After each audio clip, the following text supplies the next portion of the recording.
Welcome back, everybody, to the CBLOL English. My name is Trajan. I'm joined by Roodood here for today's playoff cast. Furia versus Leviathan, as is the scrappy LLA squad just got done dumping out the defending champions VKS. They did, and you know, I don't really feel bad about that either. VKS had a pretty tumultuous split. Can we speak honestly? Can we speak from the heart We here? can indeed.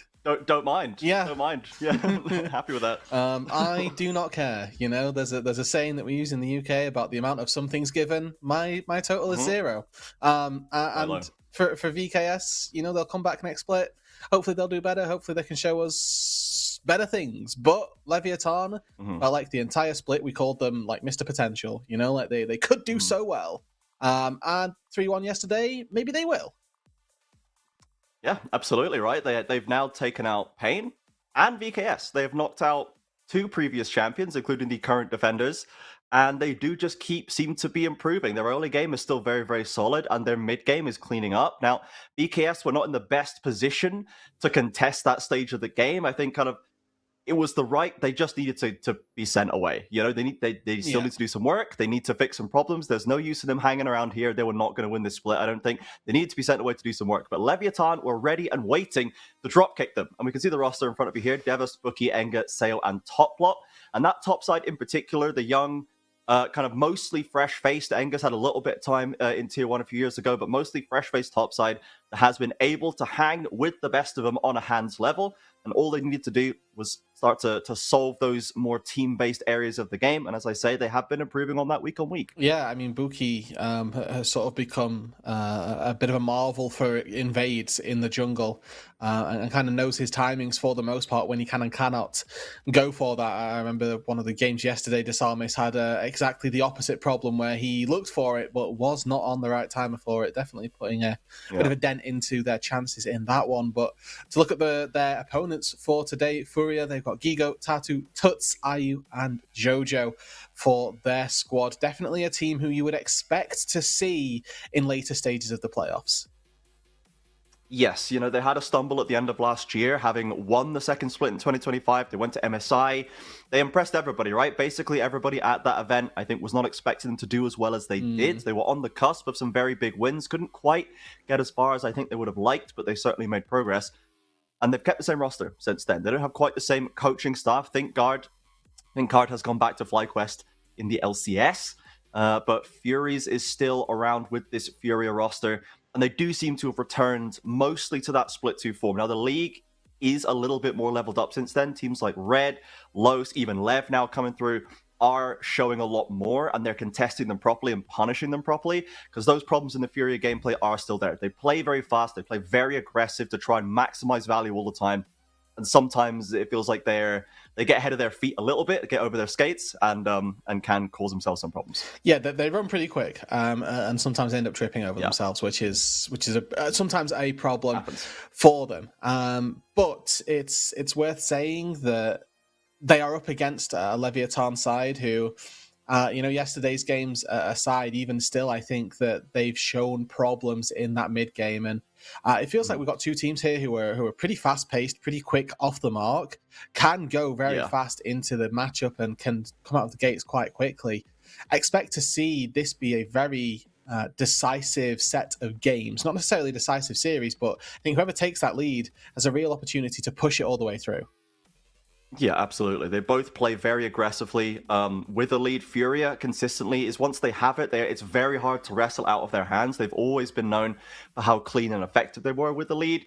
Now, the problems that I think I foresee for Lev, and the problems we saw in the previous matchups that Furia and Lev had earlier on in this split, we've seen it once in the regular season, once in the first round of playoffs as well, and Furia didn't really have any trouble because their early game is so good that it does take away kind of what was that strongest core part of Lev's game, is that very strong laning prowess that they can build a platform to then run through to get the win later. Furia will not give them that. They will not give them a lead out of the early game, almost certainly. Mm-hmm. So Lev are going to have to be playing from, at best, maybe a small lead, probably even or behind, and that's going to be the real test for them today, I think. Yeah, like the entire split, there'd been a lot of problems for Leviathan in terms of closing out. I remember their series up against Pain, just the most woeful of mid games from this Leviathan side. So, we're talking 7,000-8,000 gold leads that they're just seemingly squandering through that mid game. So hopefully, in those past couple of weeks, those have been rectified, and we'll hope to see them up against Furia, give them a good run for their money.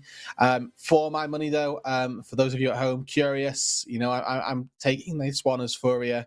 I would expect them to quite easily be able to sweep aside Leviathan. It feels like this Leviathan side has reached their peak in terms of the roster I would expect them to be able to take down. Mm-hmm. It wasn't a surprise to me that they beat VKS. It would be a massive surprise to me if they could beat Furia.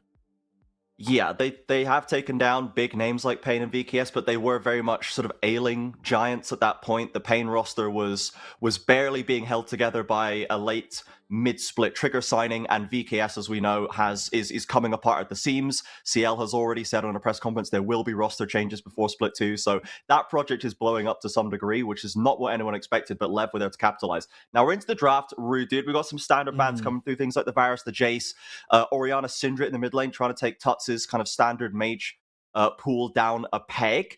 And that Enga-Tuts matchup is one that's going to be very interesting to me. I think Enga has been improving quite a lot, and as one of the more experienced players here, I think he had settled into a sort of middling position in my mind, but he is putting up very big performances, and yesterday against VKS, he was getting some big numbers down on the field. He absolutely is here, and as we move into what is our first pick and ban, I'm expecting to see a lot of attention put his way as we move into that second round of picks and bans. The first one's already out the gate, though. We've notably dropped in the playoffs this first pick Rumble hype that everybody seemed to be on track of. And when we've taken the Ambessa here for Devost, one of the picks that I thought would have been going into his hands, it turns out it's going into Bookie's hands instead. But we've got the Rumble in as well, so they get to take two for the price of one there. And for Enga, it's about what can he pick to best pop off, because he's been doing very well on these playmakers, whether it be Syndra, whether it be Ari, whether it even just be taking that rise into the mid lane. They've taken already for Leviathan 3 massive picks from the CBLOL, and they'll just be able to pilot them all.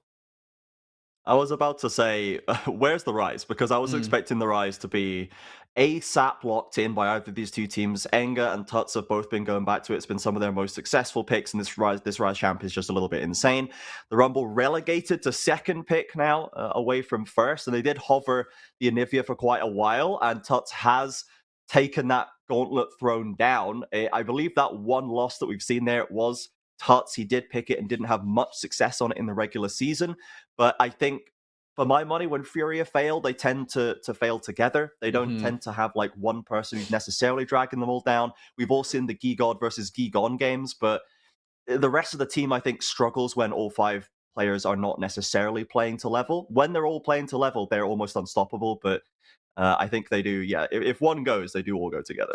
Yeah, it's like you say, very much live and die as a team, as a unit here in this case. And I think that Anivia definitely going to facilitate that as well. Definitely a relatively team-oriented champion. You need extra DPS. You need support as well.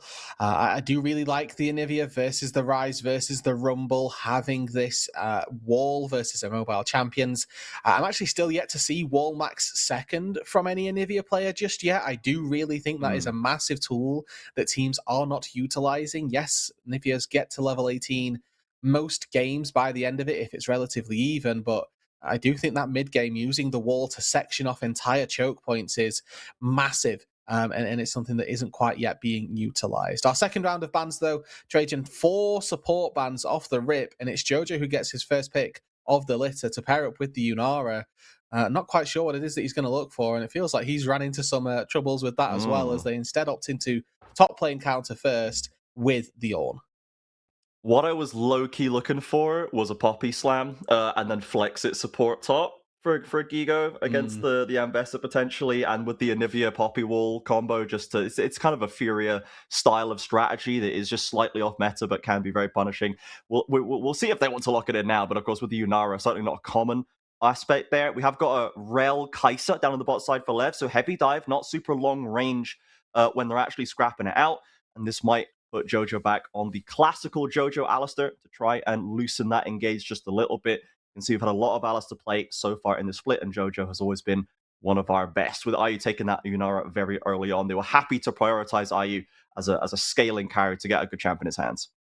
It makes a lot of sense, right? I'm looking at this Furia roster. Largely, the damage comes from IU. It's a story as old as time for this player. We put the eggs in his basket and hope that he can carry them all the way home. It's going to be that case for game number 1. As you know, Tatu and Tuts, they're going to have mixtures of damage, but you're looking more at them to be utility, more oriented toward keeping the team fight stable, and buying that little bit of space comes from Gigo and Jojo, so that IU can just do the DPS. Whereas we look at Leviathan's side, their job seems pretty simple. It's Ambessa ulti the Yunara, Leone ulti the Yunara, maybe send Rise into the backline with an ulti. Once the Yunara's dead, the team fight from there probably plays itself. It's a very good dive style composition for Leviathan, and with really only one major DPS carry, I do fear for Furia here. Yeah, I like that Leviathan, it is very dive heavy, as you say. It's quite short range once they're actually scrapping it out, but they do have some good non-committal engage, like Leona ult and Rumble ult, so they don't necessarily have, and even Ryze ult, right? You can just threaten with a Realm Warp, but then just step out of it. So they've got ways to fish for a good engage, but not necessarily bet the house on something they're not comfortable with. So that is potentially going to be quite scary, and Aya's going to have his mechanics and footwork on point, I think, today. Because if you're trying to just go into a dive comp front to back, you're trying to run at them, you're going through Ornn, you're going through Anivia, every single button Anivia presses, you're going through Alistair headbutt. It's going to be very difficult if Leviathan cannot use the abilities they have to find sort of tricky flanks, or at the very least a slightly unconventional way to approach the fights. Otherwise, they might just be banging their heads against a wall. Well, this is it, folks. One of these teams are going to be going home come the close of play today. Furia versus Leviathan, two teams probably that nobody expected to see at this stage in the bracket, but for completely different reasons. Game number 1 now underway. Furia and Lev contesting a little bit of vision on that top side, and we're looking to see, at least I'm looking to see, what Tatu can do with this early game. The Pantheon, obviously, very strong early on, has great gank support, has decent kill threat as well. It's a very versatile early champion, but we do need to make sure that we're getting Tuts and IU into the right position. Gigo on the Ornn is probably just going to be left to his own devices. Feeding the Ornn does not necessarily achieve too much in a game like this, but we want Tuts to be comfortable on the Anivia. We don't want him to lose passive too early. We want IU to get funneled enough gold so that if he actually gets through that first engage, he's got the DPS to push it through.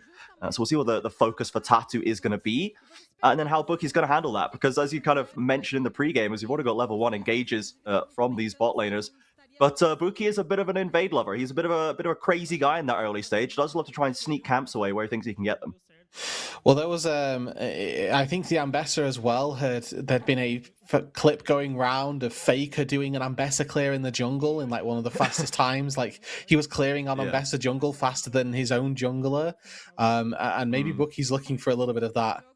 In this game as well, I do think that he slightly messed up the leash if I saw properly, but we'll keep our eyes out for it. You can basically clear on Ambessa and be finished by like 250 or something crazy like that, which in the current iteration of things, that's not completely out of the realms of possibility. As Enga, you can already see battling it up against Tuts in the mid lane, definitely struggling as this mid-range mage versus an Anivia who can keep range very nicely.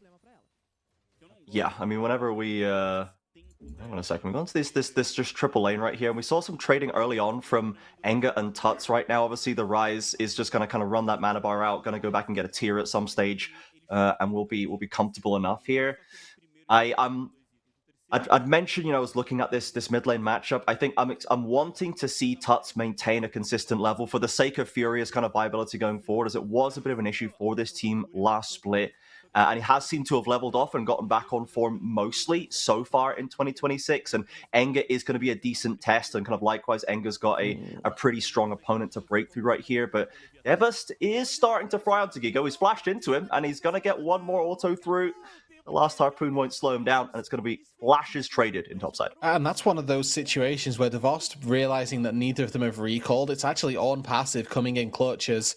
You can see that Null Magic Mantle already in the inventory. There is a fight around this bot side, though, 3v3, and it's Tutsu's moving first. Maybe it's unlikely to have to seed this here as Enga, no mana, no real way in, can't help. The heals, they're looking to try and get into range onto Jojo. Another Pulverize slows him down. Top Plop cannot quite get into range for his Zenith Blade as Buki has a red buff, is going to have more cooldowns, gets headbutted away. Flash is traded. They're hard committing for this Alistar. They'll push him down below half and force him to back. Yeah, unless they're going to actually commit all flashes there. And, for an Alistar, that's probably not worth it. He might be in trouble here. Has cleanse, so yeah, just a quick dodge. I was worried Buki was coming around the corner as well, but they didn't commit the whole house to it, sadly. He's got to get that wood push through, but Sayo and Top Plop have the wave in a potentially pretty nice spot now. Tatsu does need to get a recall off, though. He might try and clear his topside couple of camps before he goes back, which means that he'll get a really good recall, but it means that he's going to be delayed to be back out on the map, or he's going to be weaker once he gets back out there. Good engage hits, and it's the first time that we've seen a Zenith Blade land and the stun actually come through. As, Jojo's been very good at just punting away Sayo. Yeah. I don't know if he actually, intentionally messed up his headbutt pulve combination after I was gassing up his Alistar so much, but, who knows, we'll leave it to the annals of history for that. But they do get the cleanse away from Ayu, which is a good tool to strip away. Obviously, they have both flashes on Sayo and Top Plop, so they can threaten this Yunara, and the Kai'Sa-Leona burst combination is very, very scary, even early on, just getting that Kai'Sa passive pot. Yeah, Tatu still hasn't based here yet, so he's actually going for a second full clear. Again, means he's going to have a pretty sizable recall once he gets it, but it does mean if anything happens on the map, he hasn't yet spent that initial 700 or so gold that you get from a first clear. And around on that bot side, it was looking like there could have been a bit of an overflow into a gank angle on that bot side with Sayo and Toplop pushing up quite aggressively, but not going to be the case. I thought junglers quite happy to continue with their clears as Enga, doing very well here with that level 5, managing to force Toots down into a very low HP bar. Yeah, the Tuts does have the safety of the Anivia passive, the egg, if required, but if Enga can strip that off in a simple 1v1, so it's not available for an early dragon fight or a grubs play, that would be very beneficial for Lev. They can dive onto that Anivia without having to worry about having to kill her twice. Rise now hits level 6. We have the ult to rotate if he wants it. Bot laners have returned. Tatu has finally gone to buy. He's got himself a tunneler and HP as well. So he's going to be pretty beefy as we see top laners flying back. And we do see the gold is generally fairly even, but there's small advantages starting to build onto Fury in a couple of the lanes. And this is the nature of this matchup, the difficulty that we were speaking about that Lev is going to have to overcome. As there's an ult coming down onto Devas with no flash. He's dropping an equalizer, but doesn't really get any traction on it. And the knockups are coming through. This is going to be a done deal. Devas not going to get out of here. Tatu with the first blood. Yeah, and it's really difficult once you reach level 6 to escape that Ornn. And mid lane, we're seeing dives. Bot lane, we're seeing fights. It's overall just a little bit of tussling here. Enga does find the egg onto Tuts, which is a nice little boost for the Rise, but again, overall, it's a good win for Furia, finding that first blood, and importantly, the kill goes to Tatu. You'd much rather the gold on a Pantheon than you would onto an Ornn.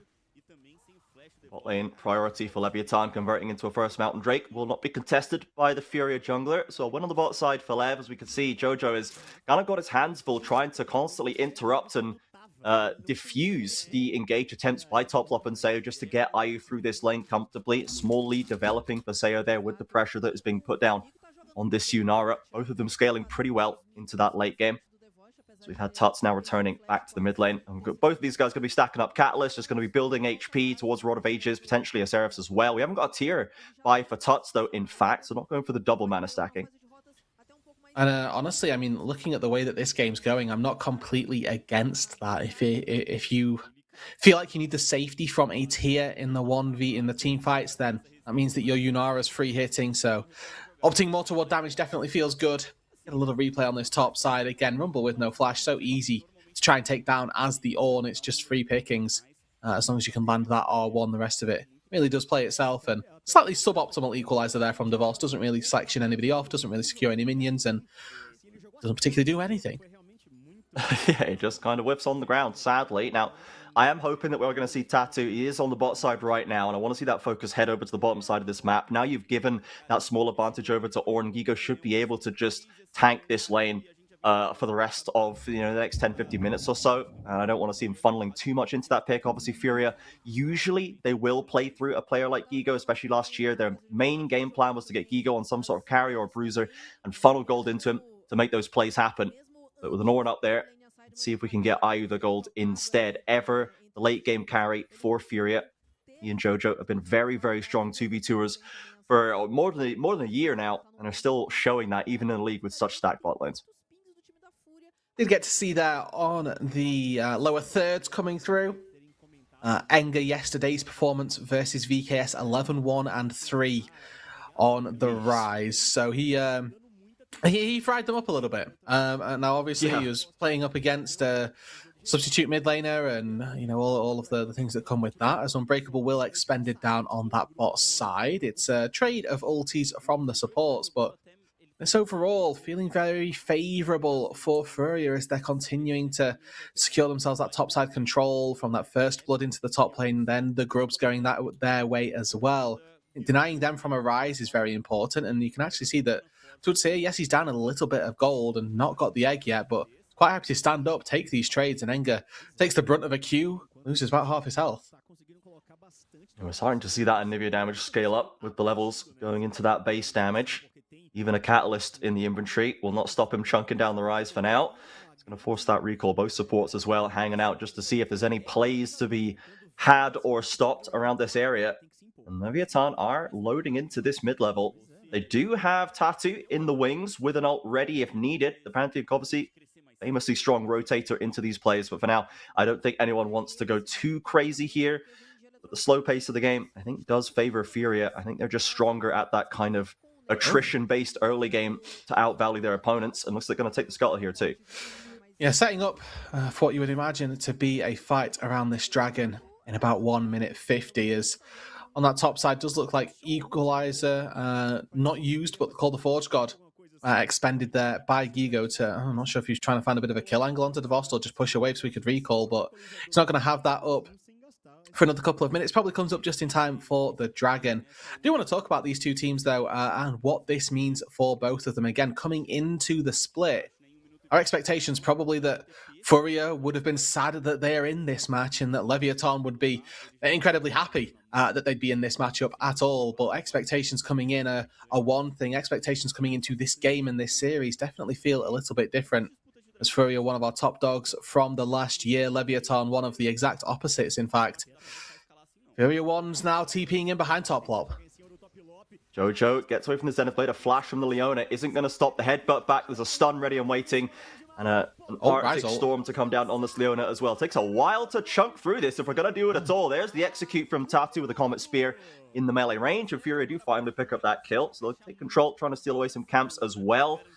Top lop, sadly, a little bit in the lurch out there. Small thing there, but Tut's actually saving his wall. He interrupts Enger's Rise ulti, so it stops the escape from happening. Toplop does fall, and it's largely off the fact that Tuts finds the interrupt, finds that micro stun from the wall, which interrupts the channel of the Realm Warp. So really heads up play there by Tuts in the mid lane. He'll get to go back to base, pick up his Rod of Ages, will be the first mid laner of the two to have that stacking process going. Again, Enger took a lot of pit stops on his way to this Rod of Ages, still hasn't yet picked it up. Probably only going to get a blasting wand out of this, and instead goes back to base, picks up some mercs. But we see Bucky Tatu fighting. They're going to be both absolutely fine.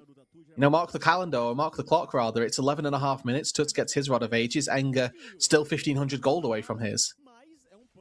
And that is just as the dragons spawn, so Tati chunked down to half HP and will give Lev control over this river. They don't seem super eager to start this objective off though. Just a half health Pantheon is not enough to give them the room they want to play with, and a Sundered Sky completed for Tatu as well as the Merc Dreads. He is very, very confident going into an exchange right now with Bucky still waiting on that first item completion. They're contesting the vision, but again, it's a slow pace, and just Jojo and I are able to push the jungle support of Leviathan back off the ward. Really easy to tell as well with this bot side who it is that's more advantaged in these fights. Both the AD carries looking toward that first item, the mid laners as well, largely looking toward the same thing, and junglers, I mean, they're both AD bruisers. It's a myriad of mishmash items that you can look for, but for Leviathan, they had to back off. They've gone back to base. Bucky now has that Spear of Shojin, but in the time that it's taken them to recall, get back out onto the map, Furia have taken this one, and that's 1-1 on the Dragons now. Can they get out, though? Leviathan commits the ult, doesn't find a stun, but Enger's there with the root as well. Diving in, go Leviathan. Tatu dropping lower and lower. Bucky as well now in danger. Tut's low mana, but he's still got that burn going through with the ultimate. He's basically now, and Enger can lead the charge in as Ayu comes in to support. Gigo with a Call of the Forge God tramples over the side of the fight. Tatu re-engages with a Grand Starfall, and now Seo is left without support. The wall cannot quite keep him in arm's reach of the Pantheon, who does not go for the long spear, probably mistimes it, goes for it a second time, and that's the killing spree for Tatu. Furia receive the engage of Lev and fire back with 3 kills. Yeah, that's a very simple fight for Furia. They'll be exceptionally happy with the way that's gone, and I mean, they're probably going to be able to snowball this game completely now with Tatu 3-0 into a 2,000 gold lead over Buki, who we praised in the pre-show for his unique invades and those angles that typically have been generating Leviathan those leads. In game number 1, we've seen nothing of the sort. This Ambessa has been completely neutered up until now, where we see the fight happen and nothing actually comes good from it. But you can see Tuts has that Glacial Storm down, and you can just see Leviathan have to run over it. They're taking so much damage, and Tatu preserves his HP so well that when they go for this commit with Seo, it's just in time for Ayu to actually make his way back out onto the map. This is after a recall as well, so he sat with Kraken Slayer in his inventory, much stronger than we'd like to think that this Kai'Sa would be, with no real front line, no real way to contribute to these fights. Yes, the Kraken's there for her, but it doesn't particularly matter, as you can see a good juke, or predicted rather, from Tatu to find that final kill. And it really feels like Leviathan, the comp that they have, as we said, they've got great engage options. They can be non-committal with some of them, but I think the pressure was really on them here to think, well, this game is starting to get away from us. It's starting to spiral out of control. We've got to make something happen. We can't let Furia go into the mid-game ahead. They're so strong in that scenario, and they went for it, but ended up creating kind of the deficit they now have to play through as a flash away from Giga from a nice roam down from top lap into bot lane. We'll get a summoner stripped away from that Ornn, but it did feel like kind of a bit of desperation, or Leviathan felt like they had to get something going quickly, which I think is probably correct. Sadly, they did not have the execution in the moment. They could not find the right angle, and now Furia are laughing in this game 1.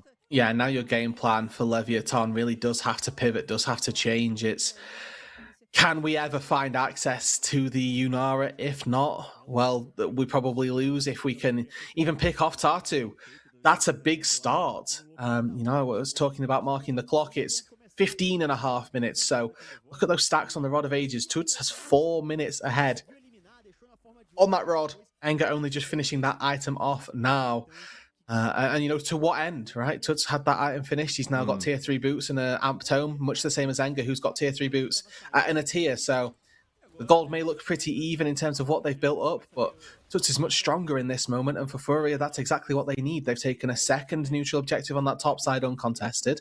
They're about 1 minute 50 away from the next dragon spawning, which you'd like to think they'll be able to take without too much concern.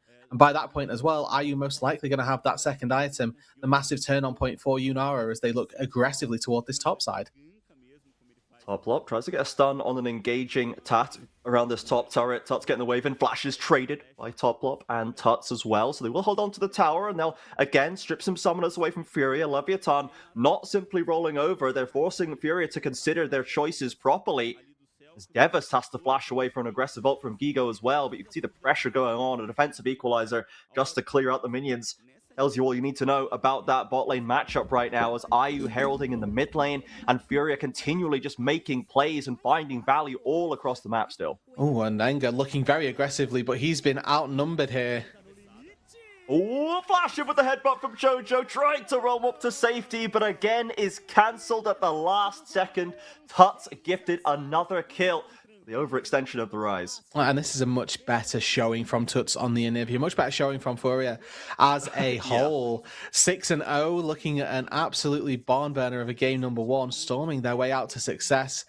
And largely off of the misplays of Leviathan as well. It was they who committed overly aggressively into that bot side jungle and gave Furia 3 kills in response. It's Leviathan who haven't been able to push that envelope nearly as well as they need to. Sambessa not particularly finding those key targets with the ultimate. The Rise Realm Warps haven't been able to find access. The Leona ulti's much the same thing. And when you think about it like that, it's how on earth is a Kai'Sa ever supposed to be able to get involved in these fights? If she can't go through the back and find these unique angles, nothing particularly ever goes well for her. See the replay of this play again, and Tuts can clear out the wave so safely once he's at this point. It does use almost all his mana still to do so. I think he's building up a lost chapter item of some sort in the inventory. It's actually the Malignance he's gone for a second, which I've not seen too much of. But it does give him that extra mana to play with, and Lev still trying to poke and prod, look for pressure to get plates in topside, looking for potentially to find a pick of a rotating Furia member as the rest of the map is crumbling elsewhere. The mid lane turret is down. We've got pushes onto the bot lane inner from the Tuts Anivia as well. And we've now got Enga once again isolated. It's just a second ago, it seemed like he had 3 teammates beside him. Now they're all gone, and it's Furia outnumbering him. A second isolated death for the Rise as IU jukes deftly around the Leona ultimate once again. And dives away from Bookie's committing of the ultimate as well. Now dives in for more. He's gone transcendent. He wants to get this fight started. Gigo calling the Forge God. Follows the flash over the wall from Bookie and a slow from the Q as well. They cannot get their hands on the Ambessa. But the other side of the play, Toplop has been caught out again. And it's another play from Lev that fizzles. Furia are just outmaneuvering them at every turn. Yeah, and IU here playing with his cooldowns very nicely there. Uses his ulti to get an E ready so that he can dodge away from the solar flare, get out of the Zenith Blade, and then uses his flash to get away from an Ambessa ulti. He's just catching everything that Leviathan have to throw and not actually putting himself in any danger. Even feels comfortable enough to hop over the wall that to put down as a safety measure. Says, no, I want to step up and take this fight. As Furia, 8-0 up now, almost a 10,000 gold lead so early on into game number one. It seems inconceivable that Leviathan find their way back into this.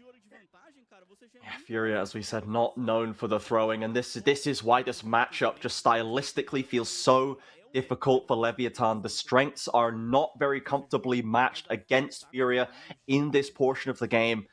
And you kind of have to wait for Furia to have an off day, which they do have. Sometimes they have off games. Sometimes Gigo can struggle more than required. Sometimes Tuts can be put into a draft hole. Sometimes I will misplay a late game team fight. These problems are still there for Furia. But it's so hard for Leviathan to expose them in this matchup without kind of losing out somewhere else on the map or not being in a position to punish it properly, as the early game slipped away from them so quickly. 20 minutes on the clock now. Baron live. Still 2 dragons to go towards a soul for Furia, as Leviathan thankfully picked up that early mountain. That is about the only comfort they can take right now. Yeah, I mean, one of the good things here about Anivia is her ability to whittle away at those neutral objectives. The Baron buff very quickly falls under the might of that Glacial Storm. And with almost a third item finished for IU, it's about 2k away from this. Looking for Gigo on the bot side. This is very Hail Mary. Yeah, we've got 3 hidden in the brush there. 4, I should say, and instantly ults are being dropped. Gigo with the call to Portugal tries to escape. He'll avoid the stun, but that's about it. And a kill on the board. The first kill of the game for Leviathan. 20 minutes, 1 minute in, goes for Seo. Yeah, I mean, that they're not really losing anything for this. The recalls from Furia just came through. I expected them to book it up towards the Baron as soon as they saw this, but that's not the case. IU aggressed on by top plot, but they're not committing yet. Tatu, in fact, has ulted down to bot lane. I think it has left IU in the lurch. He's tried to cleanse, but Enger's on top of him. Seo is going to get caught out by Tatu.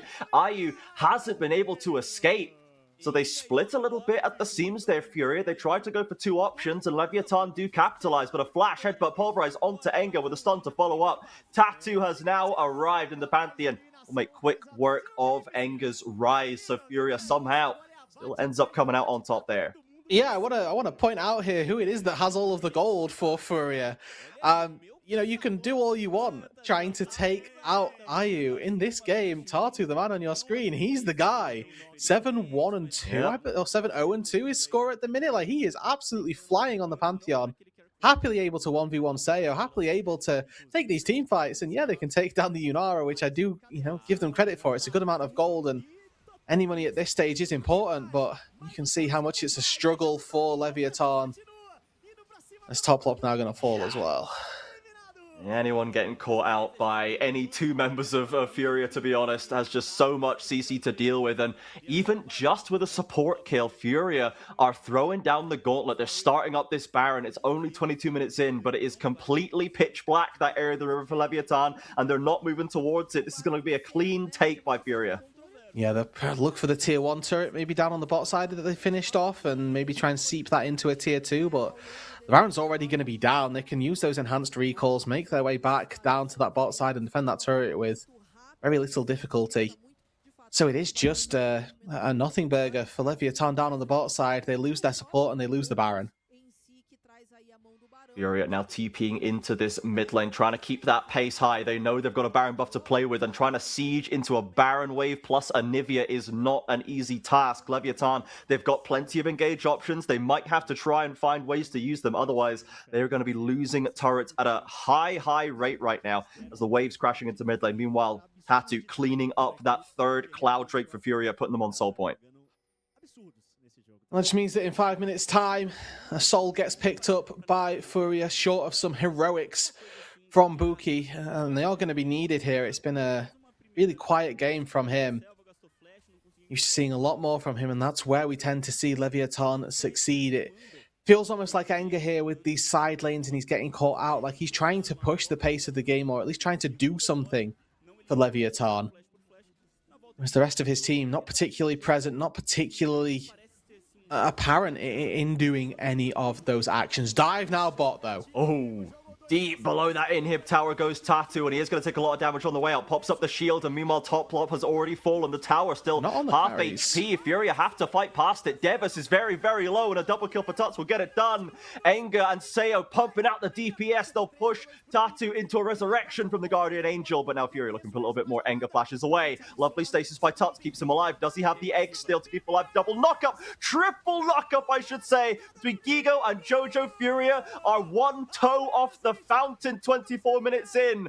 This seems like they pushed it a little bit too far, Rude. The bot tower has gone. They've got a Baron wave to retreat to. And the kills are tumbling on either side. Furia with a reckless abandon we have come to know and love them for, as they're just pushing for Nexus towers. Yeah, they don't care. They've still got the Baron at their backs. They've got a high enough HP onto Tuts. He's got that mana bar regenning through the blue buff, and the cannon minion the whole time there, quite happy just to work its way through those towers. The inhibitor falls. They take down a good chunk of that HP on this Nexus turret as well. Not managed to take it down, and yeah, it's going to regen its HP. But it's the perfect timing to take that inhibitor. Baron spawns up in 3 minutes' time on that top side, so that'll have a good overlap there. I'm looking at this engage, and this is a pretty dreadful engage for Furia. I use the one who's caught on the wrong side of the turret. They take down the support and then the top laner, who, honestly, this game are the weakest parts of Leviathan. But it does come down to the fact that they're just so much further ahead that they can get away with this murder. Yeah, it's so much that it shattered the observer's client right at the end of that replay. They couldn't believe what they were seeing, sadly, as Furia has ended this Baron power play only with plus 2,000, to be honest. They did get an in here, but that shows you they did give some decent shutdown gold over in that Oh, play. Gigo now looking for an aggressive play onto Enga dive in a turret. Isn't going to be able to find much more there, but the turret's still going to fall as a result. Leviathan pushing out mid and bot lane as fast as they can, maybe to try and get an objective bounty or at least some plates, but the TPs are coming in from Furia to block. yeah, Ghost out of Enga is a big win as well for Furia. Yes, Gigo loses his flash, but I mean, they'll be happy to sacrifice that for the Rise not being too much of a threat. Now, Top Plop forced to flash away as well. You need a friend to go warding in your jungle when you've just seen them stepping so far up. It's criminal to try and walk in like that and not expect to lose your flash. Sayo, though, goes back to base, finishes off that third item. He's pretty much an entire, or rather the only player on the team who's actually keeping pace with his counterpart, as IU with those couple of cloth armors in his inventory, just really looking to make sure he doesn't die either. Yeah, and of course has the benefit of that Masterwork Infinity Edge as well, just topping up even more damage to offer. The Yunara thoroughly online, but we saw in that last play, as you'd mentioned, he was kind of sectioned off, wasn't able to really get too much value out of it. So Furia, if they're not too careful, they will potentially squander the leads that they have. The gold chart, as we could see there, decidedly Furia, a red cliff face going down in this first game. 27 minutes in, and Furia with an inhib down, full control over the map, clearing out every jungle camp in sight, and are likely going to be looking for a final push before too long.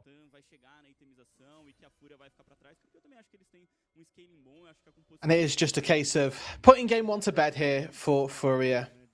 Again, our expectation coming into the series was that Furia should be taking this series. I think there's definitely question marks over how close Leviathan could look to make it with a pretty convincing series versus VKS, but a good showing from Leviathan so far this split. Not that it's completely all over already, still an opportunity for them to come back, but they'll be happy with having made it this far anyway. Preconceived notions of this team was they'd be lucky to make it in or out of the play-ins, really, more than anything, and now that they've made it here, taken a scalp off of the former champions, they should be happy with as well. Top Plop with the defensive ultimate does avoid the second charge of the Call of the Forge God, but cannot get him out of stun range from the Pantheon. There to step into his own jungle. Wastes a fair amount of time, but ultimately will still give his life for the privilege. Furia maintaining total control over that bot side jungle. The Cloud Drake spawning in 5 seconds will complete the Cloud Soul. Bar some act of absolute heroism by Bookie. But sadly, I just don't think the angle's there. Bookie is currently chilling on the top side of the map and will not be taking part in this at all. Did they make Ambessa ult global? That's my question. That's the only way he's getting into that pit in time. And I mean, it's all for a push. A set of Krugs get taken away as well. But yeah, not looking too great here for the boys in blue. That's what they should do for Ambessa's Doombot. They should make her ult global, and I just think it fires it in any direction. Yeah, and just pops you in between your like top, mid, and inner when she's in bot lane. You're like, oh, caught you. Unfortunate, you're done. What would Yunara's Doombot do? I often think about this. Like, what would recent champions that don't have like mega skill shots? What would their Doombot be? Like Samira, for example. What's a Samira Doombot doing? You know, is it just ulti as the entire width of my screen? Yeah, like it just she only needs like one stack to activate it. So she's just perma ulting. Like she never has to stack anything to do it. I think Yunara's, you maybe widen the range for bouncing, so it just goes across like it's like Sivir. It just goes forever and ever, but it's that fast and goes in all directions. Yeah. You can probably like massively lower or widen the length of her dashes and lengthen her Q slow as well. So she's just got laser beams going everywhere as well. Like I don't know. There's something they could do with that. Yeah. I didn't play any of the Doombots this cycle around, but that's on me. Maybe they default something that I've got. As Furia, they did find the barrier in Leviathan looking for a final Hail Mary. They've got 3-man Rizal in, but they haven't managed to get their hands on Tuts. Jojo is running interference. Tattoo is rotated back over with an ult to get them done for. IU catches out Top Club. Is going to take that first scalp off this play. Enga flashes away from Tattoo, but it's followed by the Pantheon. The second goes down from Leviathan, and Furia are running rampant over the LLA squad. The LATAM heritage is suffering in game one, as every fight was Furia's, every play was theirs. In game one, it's going to end pretty conclusively in their favor. Furia running it down mid, as Gigo is hounding Devas through the river. Yeah, they've got the grubs, they've got a minion wave as well. Summer Fury are looking toward this top lane. Guys, just go mid, let's just end the game. You've got a series to win here. It's not a best of one where you can go KDA farm on to Seo. They'll leave the carries to do the hard work, and that should be nice and signed, sealed, delivered. Absolutely. Furia with a cracking start to this series. Kind of went, again, as we expected. Leviathan are going to need to try and find a new approach to this problem. This is the 4th game on the trot. They've not been able to crack the Furia formula. The early game is just too good. The confidence in that point of the game and the way Furia are able to accrue value on the map is so strong. I think we need to start seeing something a little bit off the wall from Leviathan if they want to crack it open.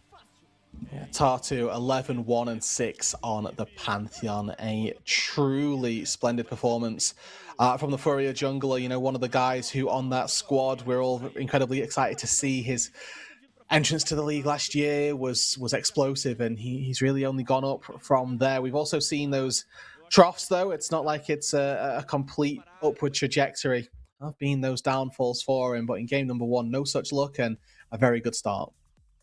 Yeah, absolutely. I think if we're looking for anything from Furia, it's to avoid losing the grip on any of these games. We saw that bot lane play was kind of the only inkling of it, where they were diving, super aggressively, didn't necessarily think it through all the way, and left IO a little bit out in the cold, and ended up giving a couple of shutdowns over. But they still ended up coming out even on gold with a bot inhib taken, and just ended up winning the game. And that was the only hint of a shake in that instance. So they are certainly seem to be performing well today. And even if they're putting Ego onto an ore, not necessarily onto a bruiser or anything you can carry from, they're not necessarily always having to play through top lane still. They can threaten with mid and bot lane. So this Furia came to play. They're looking polished. Looks like they are playing back up to close to their peak, if we could say that. And we'll see how much they're able to do with that today, how much we can see. Yeah, it'd be good. They've got a lot of potential, this Furia roster, and they're going to have to do a lot more to reassure us that they are these title contenders that I'd like to think that we can hope they are. Yes, we'll go to a quick break for now, everybody. We'll be back with more games in Leviathan versus Furia. Don't go anywhere. We'll be back here with more CBLOL English before you know it.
drum to what we love.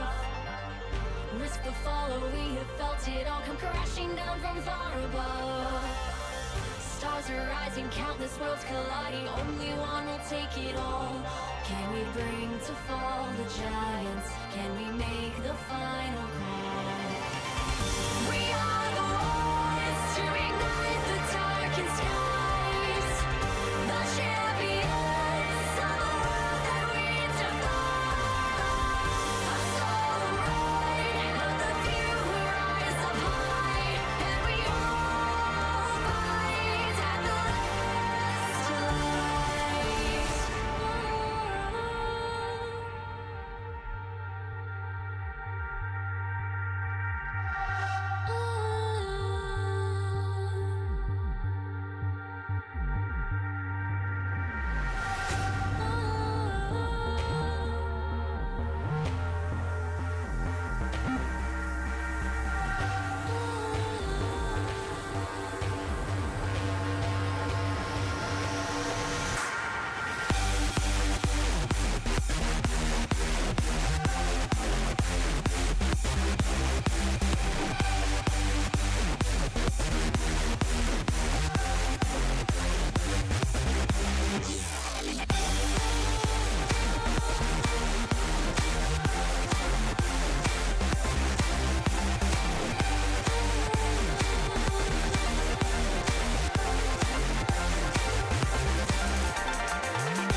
Welcome back, everybody, to the CBLOL English. That was a pretty swift, decisive affair for Fury in game number 1, Rude. A competent 30-minute win.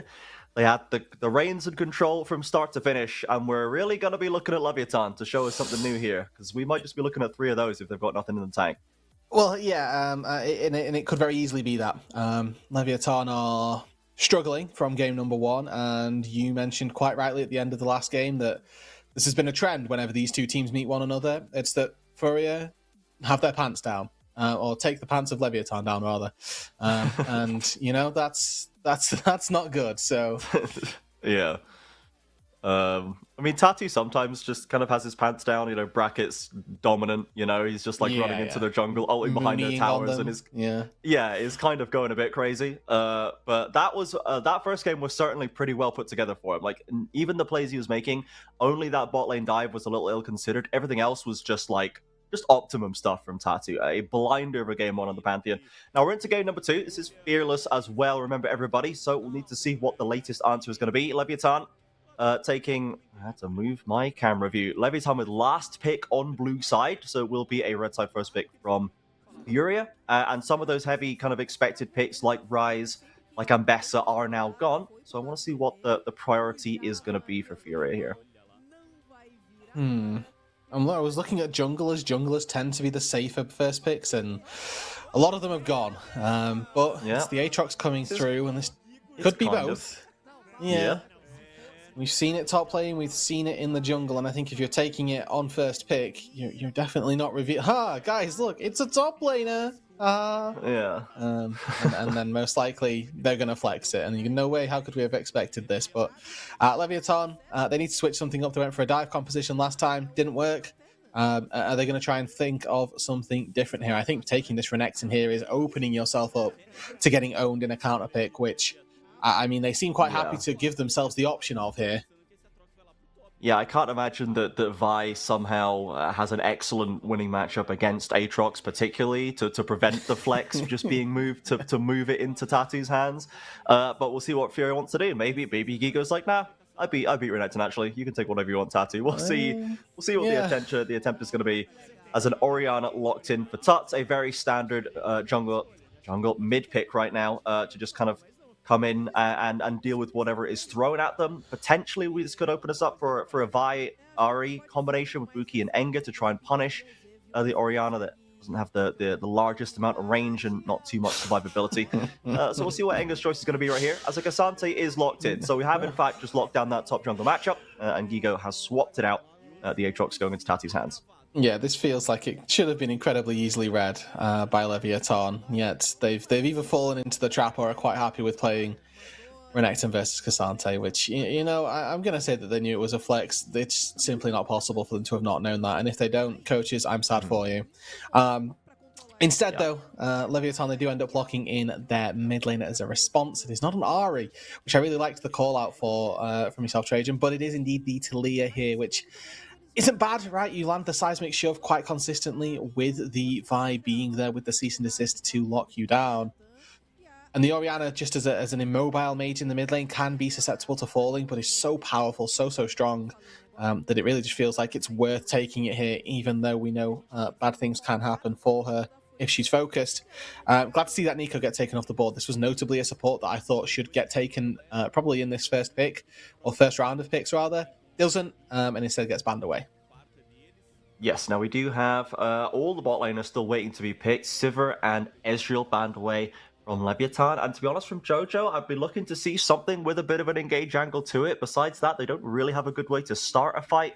Generally would be waiting for Leviathan to call the play with a Talia wall or a Vi ultimate into the backline, or potentially a flank from Devas. But Furia don't have the best playmaking tools just now. We'll see if they can sort that out with Jojo's pick at the end. But they have banned Nico and Nautilus, so we'll see. And Leona's already removed, Alice is already removed. I'm maybe looking for a Rel, I suppose, going into Jojo's hands, especially with an Orianna ball to put on the back of it. We'll see if they get the chance. Seo hovering the Corki right now. We've seen a lot of Corki, Nami paired out, or Corki and Enchanter somewhat between these guys recently. But Leviathan do lock that Corki in. So now Furia's going to round out their comp for us. Yeah, I really would have liked to see them take away the Rel. I mean, you can pair this up with a Misfortune here. It's not the Not the worst position Ash to find Seraphine? yourself in. Yeah, okay. Yeah, okay. Well, Yeah, Jojo and I have been committing that sin for a long time. They were one of the first duos to really start leveraging it in CBLOL. And to be honest, I'm surprised they don't do it more because they're really good at it and it is obnoxious as hell. I mean, it's just so brutal to try and play against. As whatever it is that you get to pick as Leviathan, you can't go Rel here when you see Ash Seraphine because you just get poked out before you're ever even able to engage. You get hit by slows and poke and everything like that. I don't know that Bard's particularly better necessarily, but it's going to give you more playmaking opportunity, which I guess is the thought here, that even if we're going to lose that bot lane, we'll try and do something around mid, around top, and get that area of the map snowballing. But I mean, I look at this Furia composition, it's so incredibly clear what they're looking to do. It's make Seo's life miserable. They've got a very stable top lane, they've got a very stable mid lane in the Orianna. Yes, she might fall a little bit, but that's not going to be a problem because you're expecting this Ash Seraphine to be 30 CS ahead come the 10-minute mark, and this Corki just to be absolutely homeless. Yeah, I mean, no one likes playing against Ash and Seraphine, and Toplop has picked Bard, and maybe is going, well, I don't want to either, so I'm not going to. I'm going to pick Bard, and I will be seeing you in later games, so I'll get my support quest and I'll be out. See you later.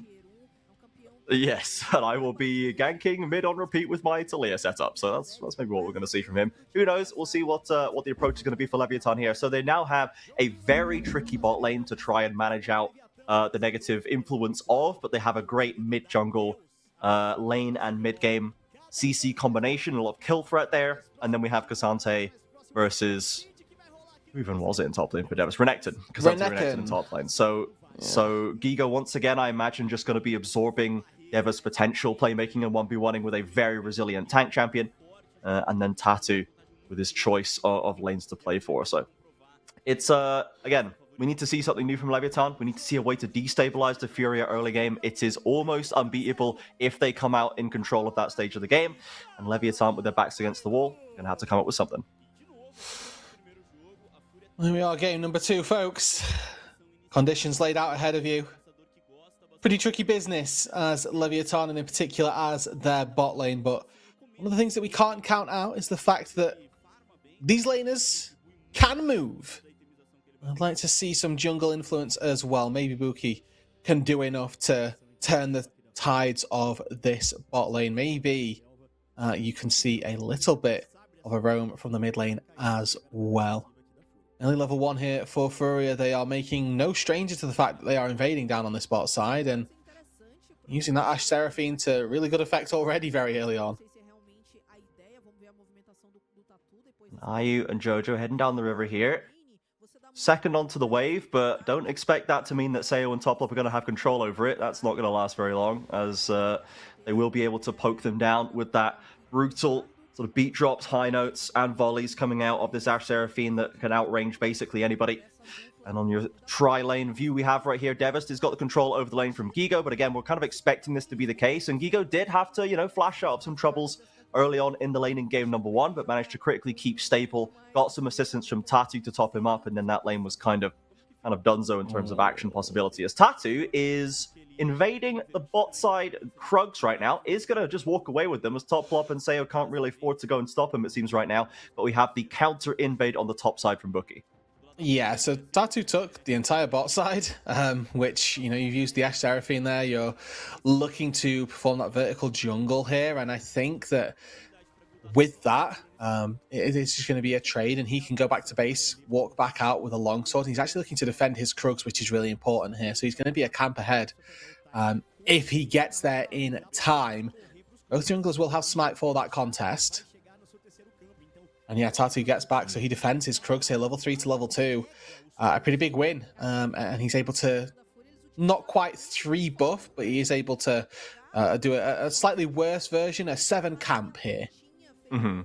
Yeah, and Gigo was not looking the healthiest, but is going to be, would have been able to assist if needed. Tuts is now letting the wave come in from Enger's Talia in the mid lane. Tatu gonna maybe just stroll through this mid lane to get onto the right side of the map and threaten Enger to stop any pressure coming through. Hang on, he stayed quite far forward here. Tuts with no mana has to flash backwards, but it's left Enger in the danger zone for a little longer. Has to flash away again into the wrong side of the map, my friend, as a Blast Cone to try and waste a bit more time, and is forcing Tatu to burn his own flash to drop the blade down on his head, but it's another first blood for the Furia jungler. Yeah, it's a flash for tempo there from Tatu, as he knows if he doesn't flash So there, I'm he's bored going to of have to this spend... game you're playing, Enga. I'm just going to he's cut it on here. Yeah. going to have to spend a lot of time chasing him around the jungle, or I can just flash and clear my camps again. And that's pretty nice, right? Like, Tatu on this Aatrox finding a little bit of success early on. Definitely nothing to be sad about as Furia. And, you'll take that as Tuts as well. You do lose your flash in the mid lane, which is not ideal, but obviously any time that you get to freely hit a minion wave without any competition is a win for a mid laner. Yeah, pretty much. As Gigo threatening as a knockback into tower range. Oh, hang on a second. I thought that was on the Renekton for a moment. It was just the minion underneath him. I thought that was a critical misstep by the Renekton, sadly, or comfortably for Devas. That's not going to be the case. But he has still taken a lot of chunk right there, has some good minions picked up, but now Furia's bot lane under attack. Buki's looking for more. They're on top of Ayu, has the ghost propped, but now Tatu round the corner and Leviathan. Another plays going a little bit south for them. The Rangers focus constantly slowing a beat drop as well. And a kill comes through in the mid lane for Leviathan to at least balance out Buki's death in bot. As Devas now once again is caught on the wrong side of this play. Gigo with one more cube if he can find it. He's got no more mana. Lashes in for the last auto, and Gigo takes control up top.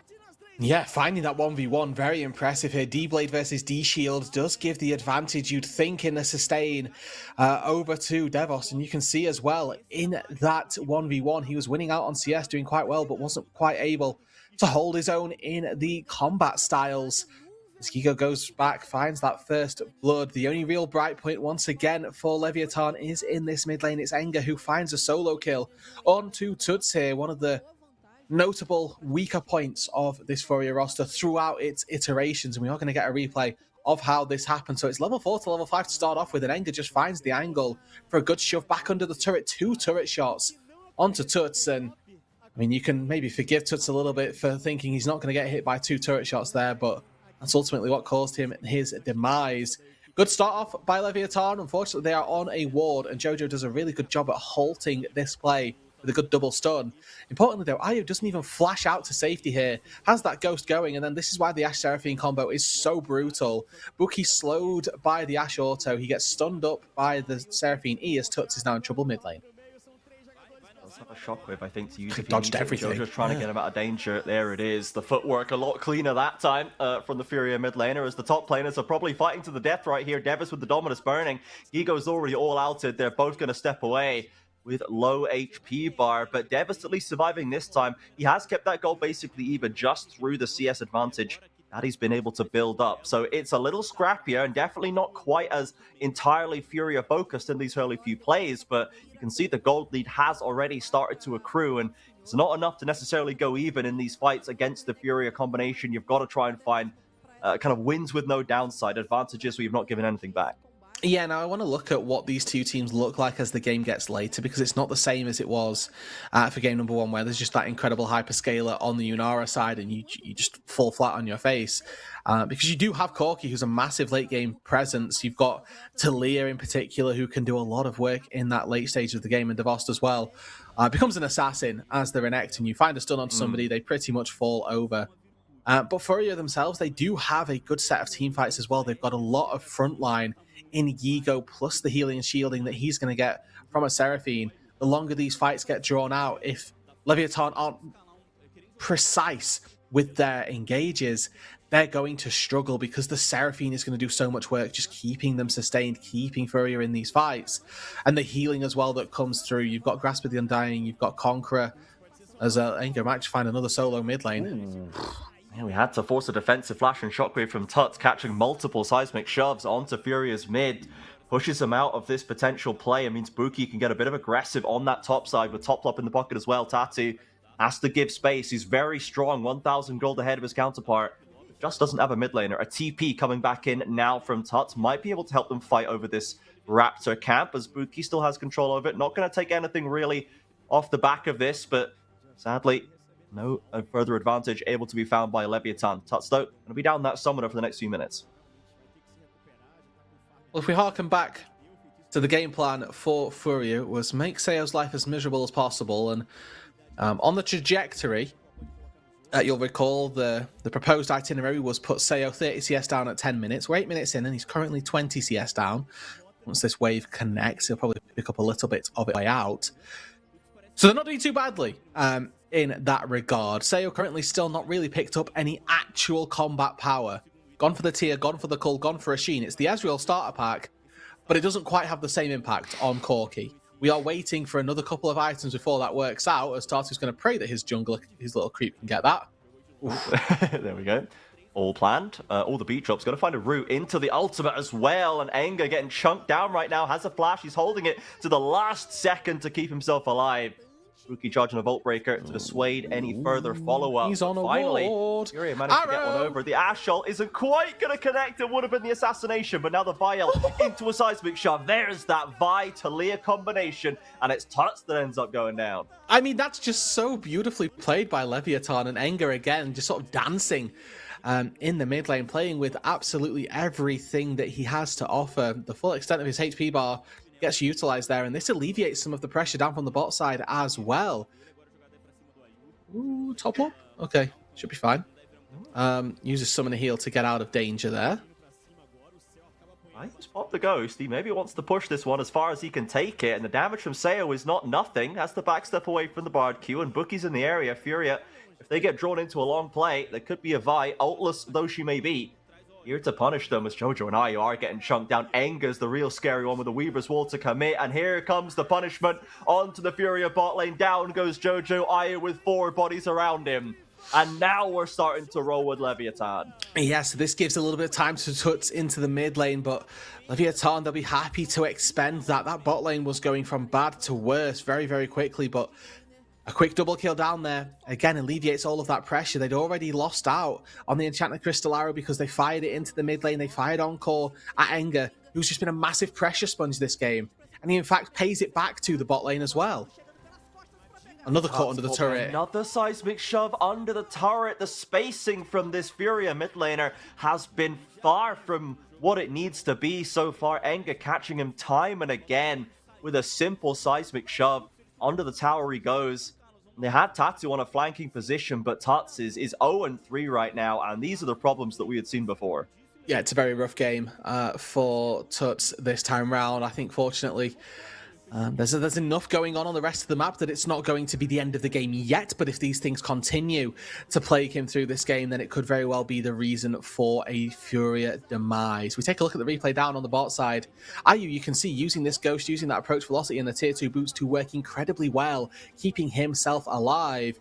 Unfortunately, he's just outnumbered here. Enger, with all of that pressure relieved in the mid lane, he knows that he can make a Weaver's Wall down to that bot side. Bookie comes in for a Vault Breaker as well, just to seal the deal, and then it's Tuts here.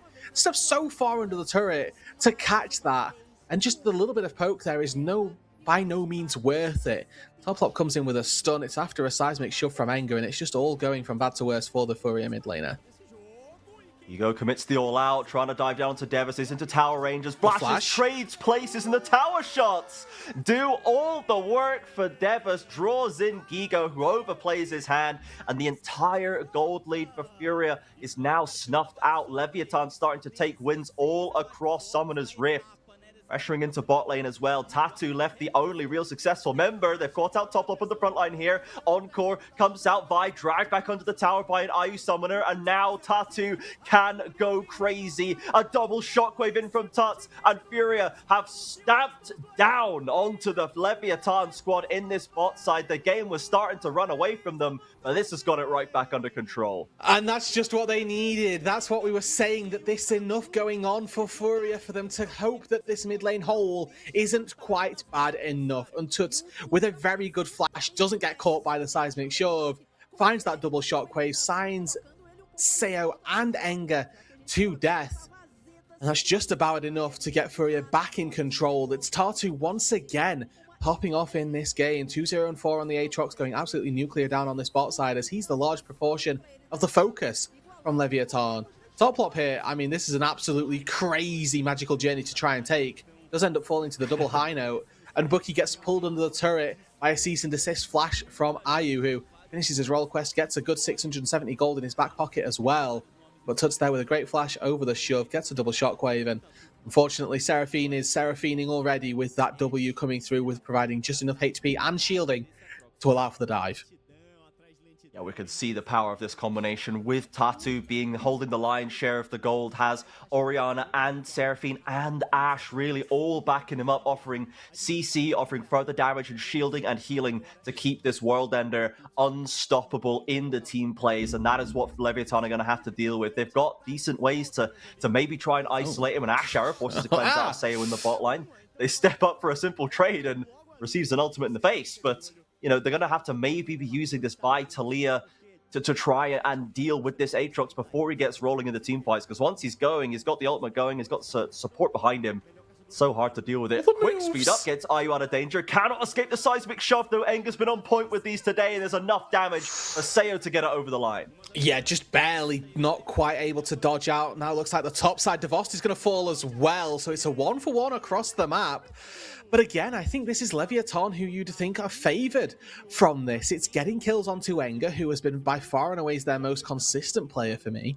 And then it's on to IU as well, one of the points that Furia need to succeed. Yes, they can keep on picking on this Renekton, and his job in the late game is simple. It's find IU and it's break that shield. It's try and take down the carry. I think this is a win overall for Leviathan. And Enga again profiting. He moves up, catches the wave.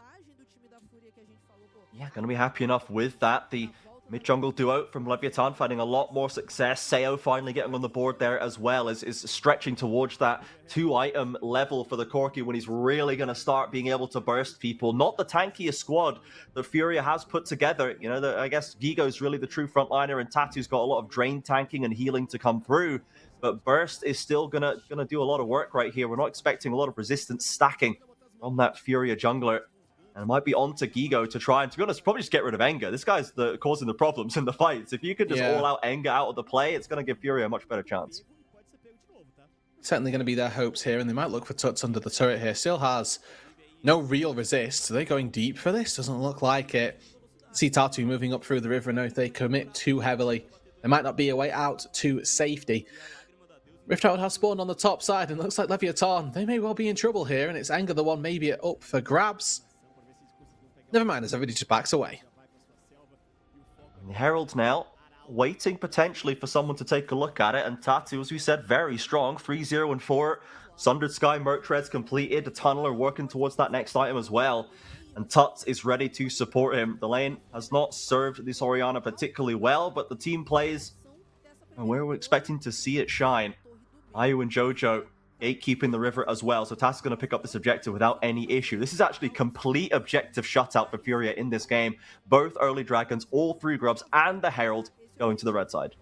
Yeah, and it feels like the timings with which Furia found those plays, they've been very good. Hold on. Oh dear. They clipped him. Here comes the Weaver's Wall. IU with a seismic shove as well. Didn't have the summoners to reposition this time. Enga takes a lot of damage from the tower, but again, it's 4v2, and they're keeping the pressure onto this Furia AD carry. He's only now gone down in gold to the Sayo counterpart, and there's a lot of ults being committed for him, as now Sayo might be on his own. Gets away from the beat drop, and Tatu has nothing to follow up on. Herald's going to go down, though. Most likely going to be a breaking of that mid lane tier 1 turret, and there's nothing particularly Leviathan can do to stop it. So you're going to miss out on a cannon minion, which just adds insult to injury. This is going to be that tier 1 falling in the mid lane, and noticeably as well, that picture-in-picture down on the bot side. Tut's getting a lot of alone time here. He takes a tier 1 turret on the top lane as well. Tuts looks like he's going to get assaulted by Toplop and Devast here.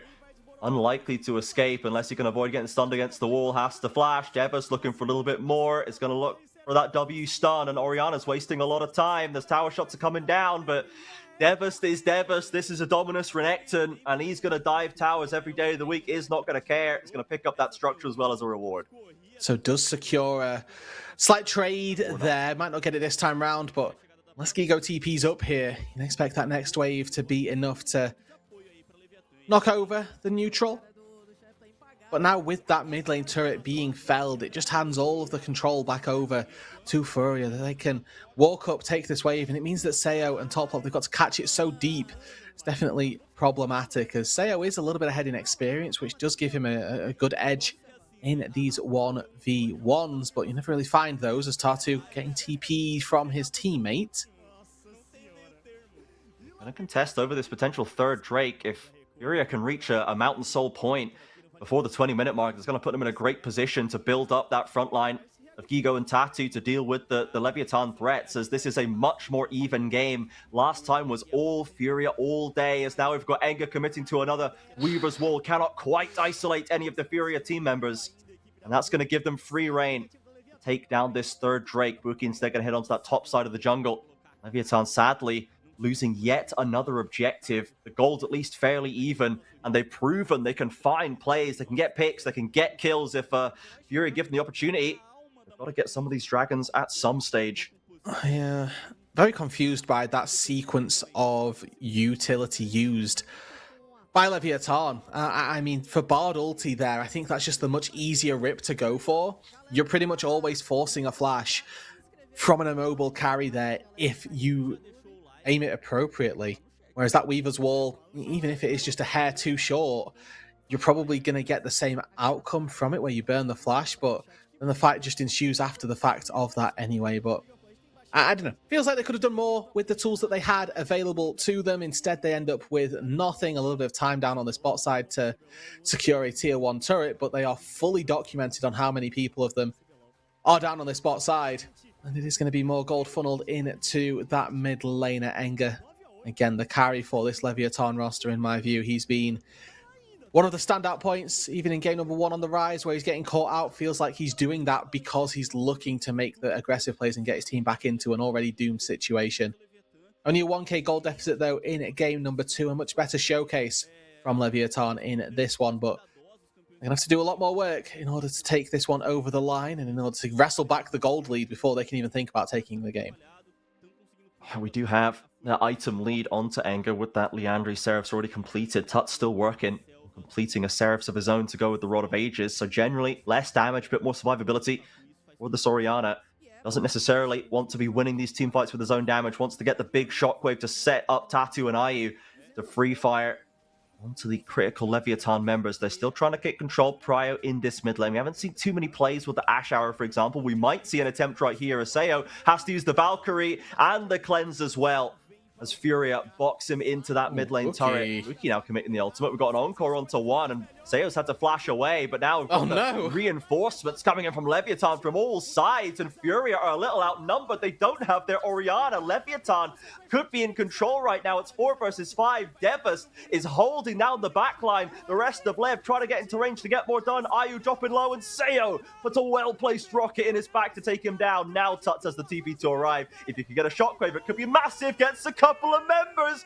Jungle support fall for Leviathan on the back end of the play. Another knockback by Enga, has to flash over the wall. Jojo looking for more. Flash in from Gigo, dropping the Intofos on the back line as Enga trades one at least with Tuts for his life, and somehow Seo is the only man left alive, or it looked like a lovely Lev rotation in mid.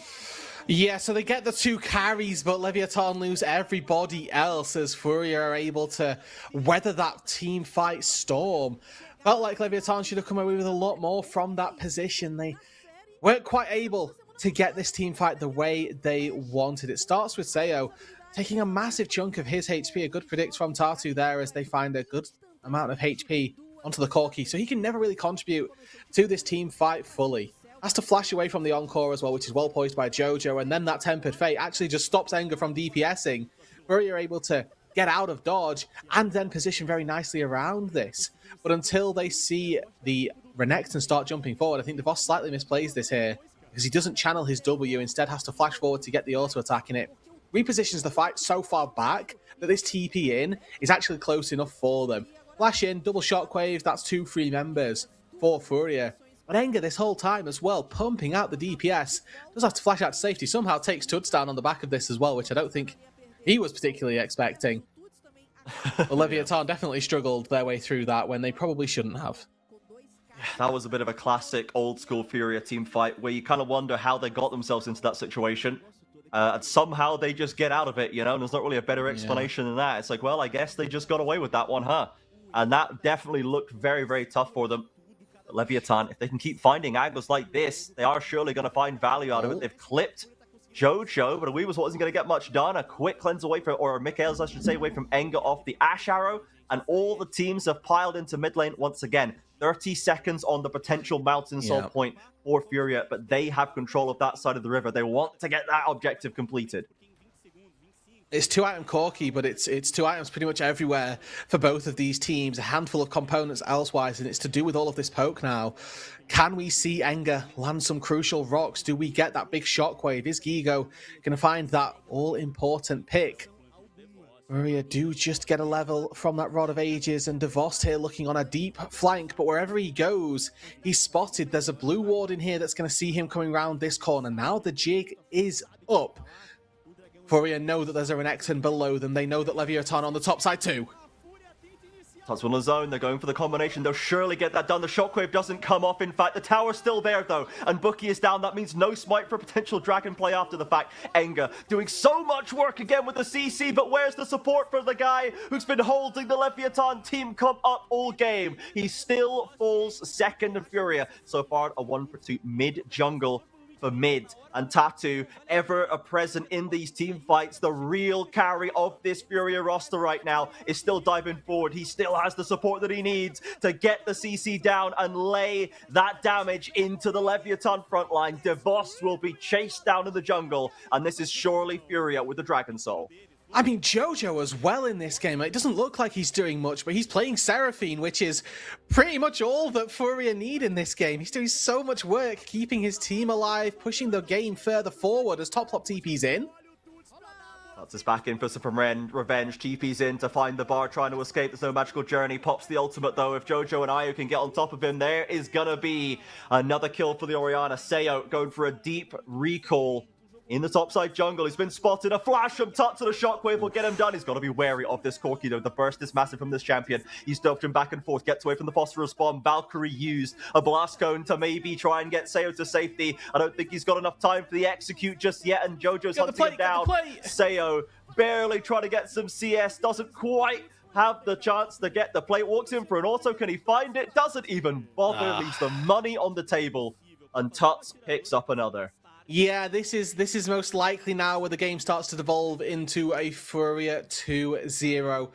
Again, we're relying on heroism from Buki here. Can he find a way into the pit to deny this Baron going their way? But saying that in the face of control wards scattered around the pit, in the face of Furia running anchor with 2 solo laners, Leviathan may be able to take down a couple of turrets in the mid lane, but they are going to pay for it with a higher price indeed. The Baron falls, and Furia, after the back of a massive fight, secure themselves the big purple worm. Leviathan have certainly made them work for the win in this game, as an Enchanted Crystal Arrow will sail past Enga in the bot side, but Furia maybe looking to put some more chase down right here. Gigo and Tattoo, I'm sure they wouldn't mind another scrap, but the rest of Leviathan are looking to hope for an over-aggressive Cassante. They'll find him, but he's got Mountain Soul as well, and they can't even break the shields, let alone threaten this guy's life as Furia step back into this bot side. They do have a Baron power play to work with at this stage, so now the push is going to come through, and you're contesting Ashe and Seraphine on a Baron wave. Not that easy to do. Gigo, once again, is on his own.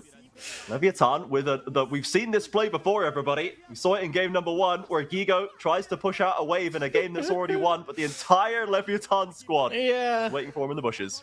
No, now in fairness to Gigo here, I don't really want to call him the problem for that one, because Leviathan committed 5 people to... No, that's not worth, as we would say. No. To use the terminology. So they do lose their tier 2 turret in the mid lane, which, maybe they were going to do that anyway, and maybe they were going to lose out on this top tier 2 as well. So I am not against it by Leviathan. They were probably going to lose that tier 2 in the mid lane regardless. They get a little bit of a kill. Sure, I'll give them the benefit of the doubt that they've actually come away with something that they might not have been able to. And this actually gives sort of a 30-second window where Furia can't actually push because they know that there's a 5v4 on the map. So I'll give Leviathan some good graces there. A nice little pick. Slows the roll, so to speak, for this Furia roster now. Yeah, 3k is the lead currently, which is not monumental by any means, and Furia were 2k up pretty early on in this game off the back of Tattoo's plays, and Levy were able to break their way back into that game as well.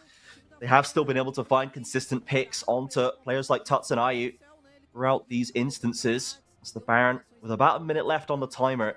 And at the very least, Furia looks like so far they've not been able to make anything much out of this buff as Tuts. Look at what's happening. We're going for the Orianna again. We're TPing in. Bardolts are going left, right, and center. Tatu has a potential flank, and Gigo's coming in. But they're starting at a 4v5 position. Ayu is getting ripped apart by this Corki. Scaling is starting to come in for the Leviathan bot lane. And now the front line from Furia is into this back line. They're getting so much work done. This Aatrox and Cassante. Who can step up to these players and actually deal damage to them? Ayu still alive. Has to flash away from Bookie. Jojo doing what he can to keep that Ashe on an even footing. Enga has fallen. Toplop's flashing away. And Jojo and Ayu have withstood the 3 versus 2 on the top side of the fight. And they've managed to get back in for a winning angle. Sayo still with damage to offer. But Tatu has arrived from the other side of the play.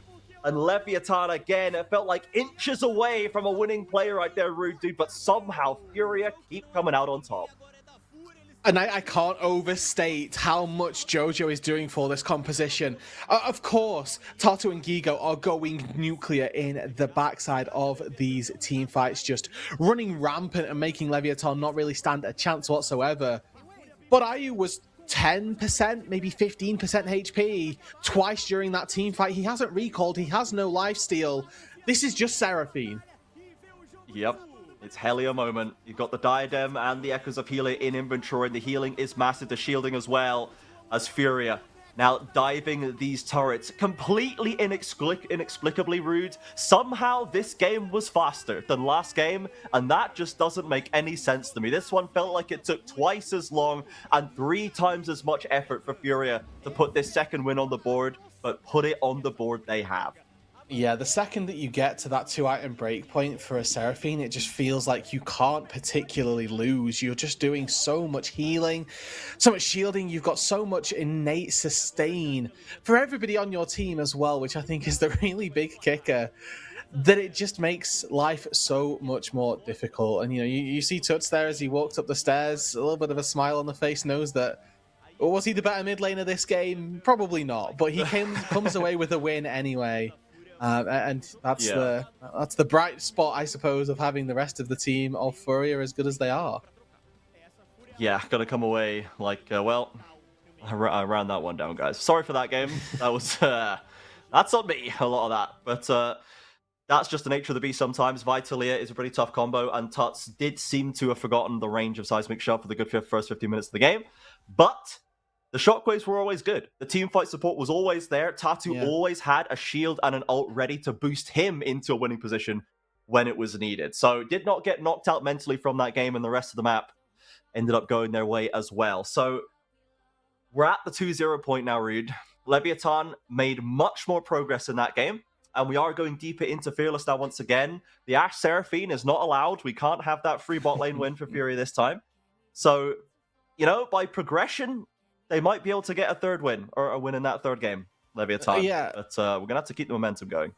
Let's start with a dragon, and maybe 2 dragons. They did take a Drake in game number 1, but they got completely stomped out of everything in that second game. So where they looked good for neutral objectives in game 1, they gave those up here in game number 2, and it didn't particularly make their life any easier.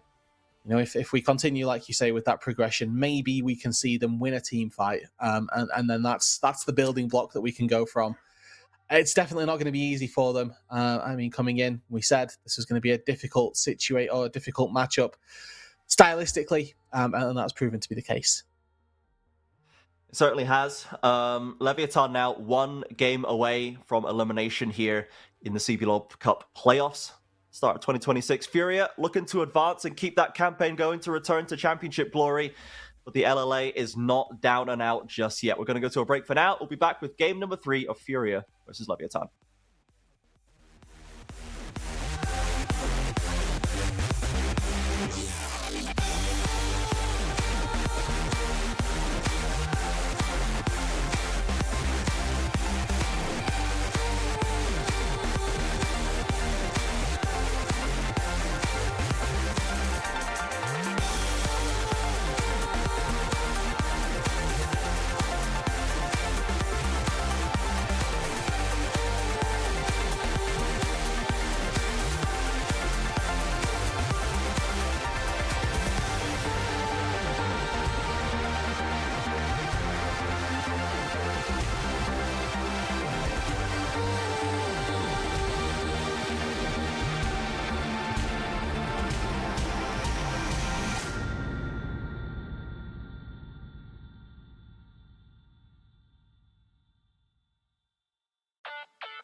vez pelo time da Leviathan, que repete aí esse banimento que fez no jogo 2, e a Fúria já vai cogitando mais uma vez um blind aí na rota do meio. O Tuts pode vir com essa aurora. Será?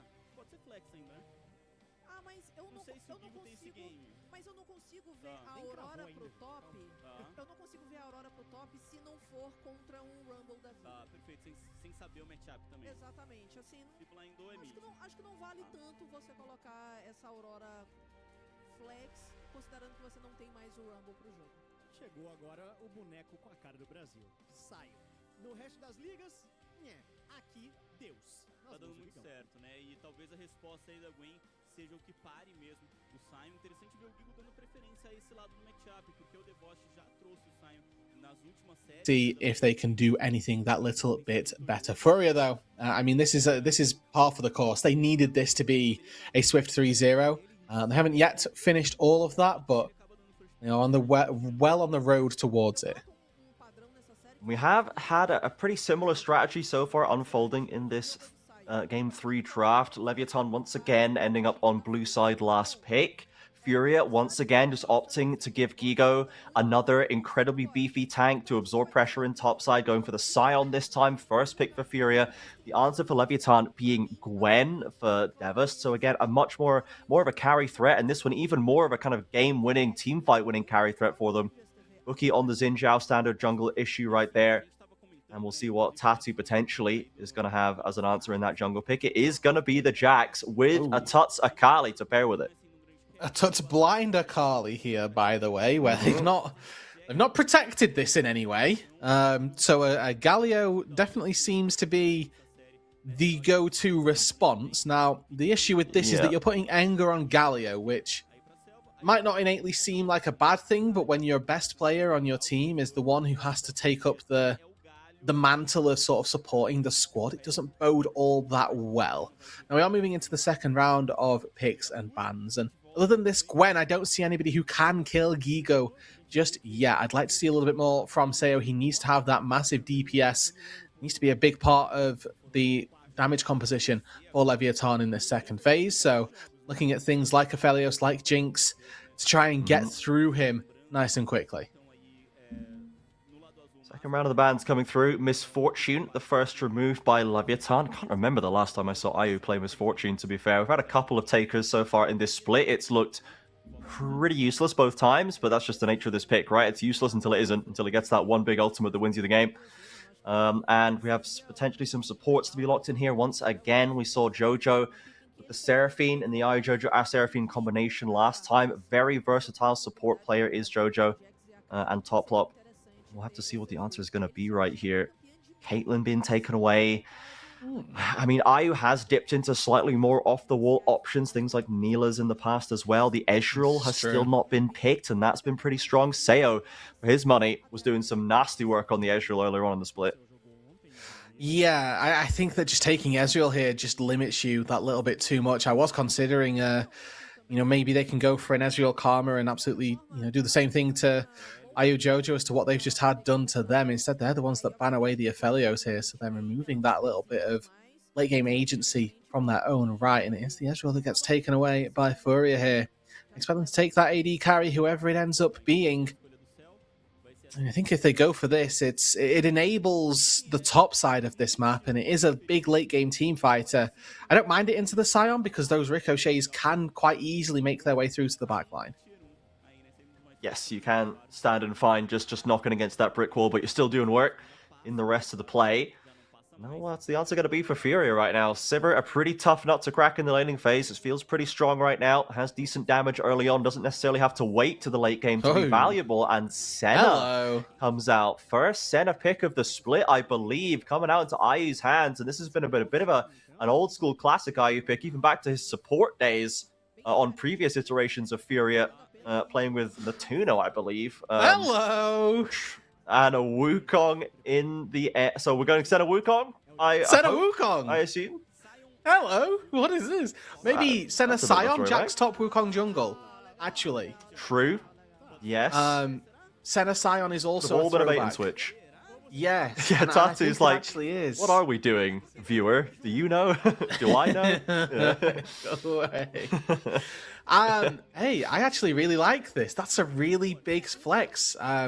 That's a Senna exclusive right there. You only get this by being able to pick the Senna. So I would expect this to be Senna Scion down on the bot side. You get counter pick in the Yeah. top lane, and you still just get Wukong jungle. Now, I don't know that I like Senna entirely here, just in terms of a DPS threat. But when I look at this Leviathan roster, my concern for range is they've got the Circles of No Fun in Gwen W and Xin Zhao ulti. That's a really good duo to have. However, Yeah. you pick 5 melee champions, the circles no longer matter. Yeah, because they're just going to be on top of you. They're going to be inside the circle. They're going to be having fun in there with you. Now, we have the interesting choice that we've seen made before with IU and JoJo is and I believe IU and Zai back in the day as well, is they have given IU the tank and left the center for the support. I don't think we necessarily have to do this. Maybe IU really doesn't like playing center. It's possible, but if he does also have a Scion in there, he did make his professional competitive debut in CBLOL as a support player, playing things like Rakan and was Belveth, was making a name for himself down there. So let's see how this slightly off the wall bot lane goes. I was kind of looking for Leviathan to push the boat out, but Fury have been the ones dipping deep into the bag of tricks for game 3. Yeah, I use all-time champion list does make for pretty funny reading, because he's got Rakan 7 games played, Belveth 6 games played, 100% win rate, and he's an AD carry player. So there is somewhere in there. Explain that one. Yeah. Importantly, he does have 8 games on Senna, so it's not like he's allergic to this champion. It's just that he didn't fancy it today. Yeah, and we'll see what JoJo can cook up with the center pick. Obviously, it's not necessarily hugely mechanically reliant. It's not attack speed based, though as the game gets later, you do want to be spacing out pretty carefully with your autos and Qs. So let's see what they can do. Scion, Senna in the bot side going into Nautilus and Sivir. So at the very least, this is a very, very resilient bot lane for Fury. It's going to be very hard to push them out of lane. And Toplop, I fear, is probably not going to have too much to do unless he can get a hook directly onto JoJo, which probably shouldn't ever happen, realistically. So we'll see what they can kind of pull out of the bag here. And importantly, to contrast, JoJo has got a grand total of 1 Senna game, which he did lose in his career. So obviously a lot more experience being found in the support's hands this time around. IU as well does have a Scion game in his match history somewhere, so that's also quite good fun to take note of. I remember a Senna Udyr game, I think, it might have probably been this pair, or maybe it was IU and Zai at some point, where we had, giving IU, who at the time was kind of our most mechanical AD carry in the league, and let's just give him Udyr. Why not? That's probably the best way to use this guy's talent. He lost that game as well. As level 2s have been hit mid lane tuts already. On a second now, doesn't have the ignite, but only one more Q. He's flashing in! Oh, really good. And it's first blood for Tuts. Redemption arc starts now, and Anger with the counter pick is not looking so good. No, this is only really a counter when you reach that level 3 or up to level 6 marker. Level 1, obviously, the Akali going to be able to do a lot of work versus a melee champion. And really smart there from Tuts. The flash auto attack takes him outside of his passive, so he gets the empowered auto by flashing out of the range from the Q, and then has the wind-up damage and the extra damage on that to take the kill with just 1 flash auto. So Enger not quite predicting that amount of damage to come through, as Tuts, quite rightly here, pushes up on a level 2 marker, actually misses that Q there, looks to try and get himself a little bit better, and then you can see he flashes out of the range for his passive, and then gets the wind up and the extra auto attack damage there. I was all ready to chime in and blame Tuts for missing his Q in melee range, but then he just got the kill, so why not? And now Toplop has found something more to offer potentially up here. He's going to clip him with the taunt and the hook as well, but Tuts is able to make it back to the safety of the turret. So I guess if, Nautilus doesn't really have much to do in bot lane, you might see a little bit more of that roaming action into the rest of the map.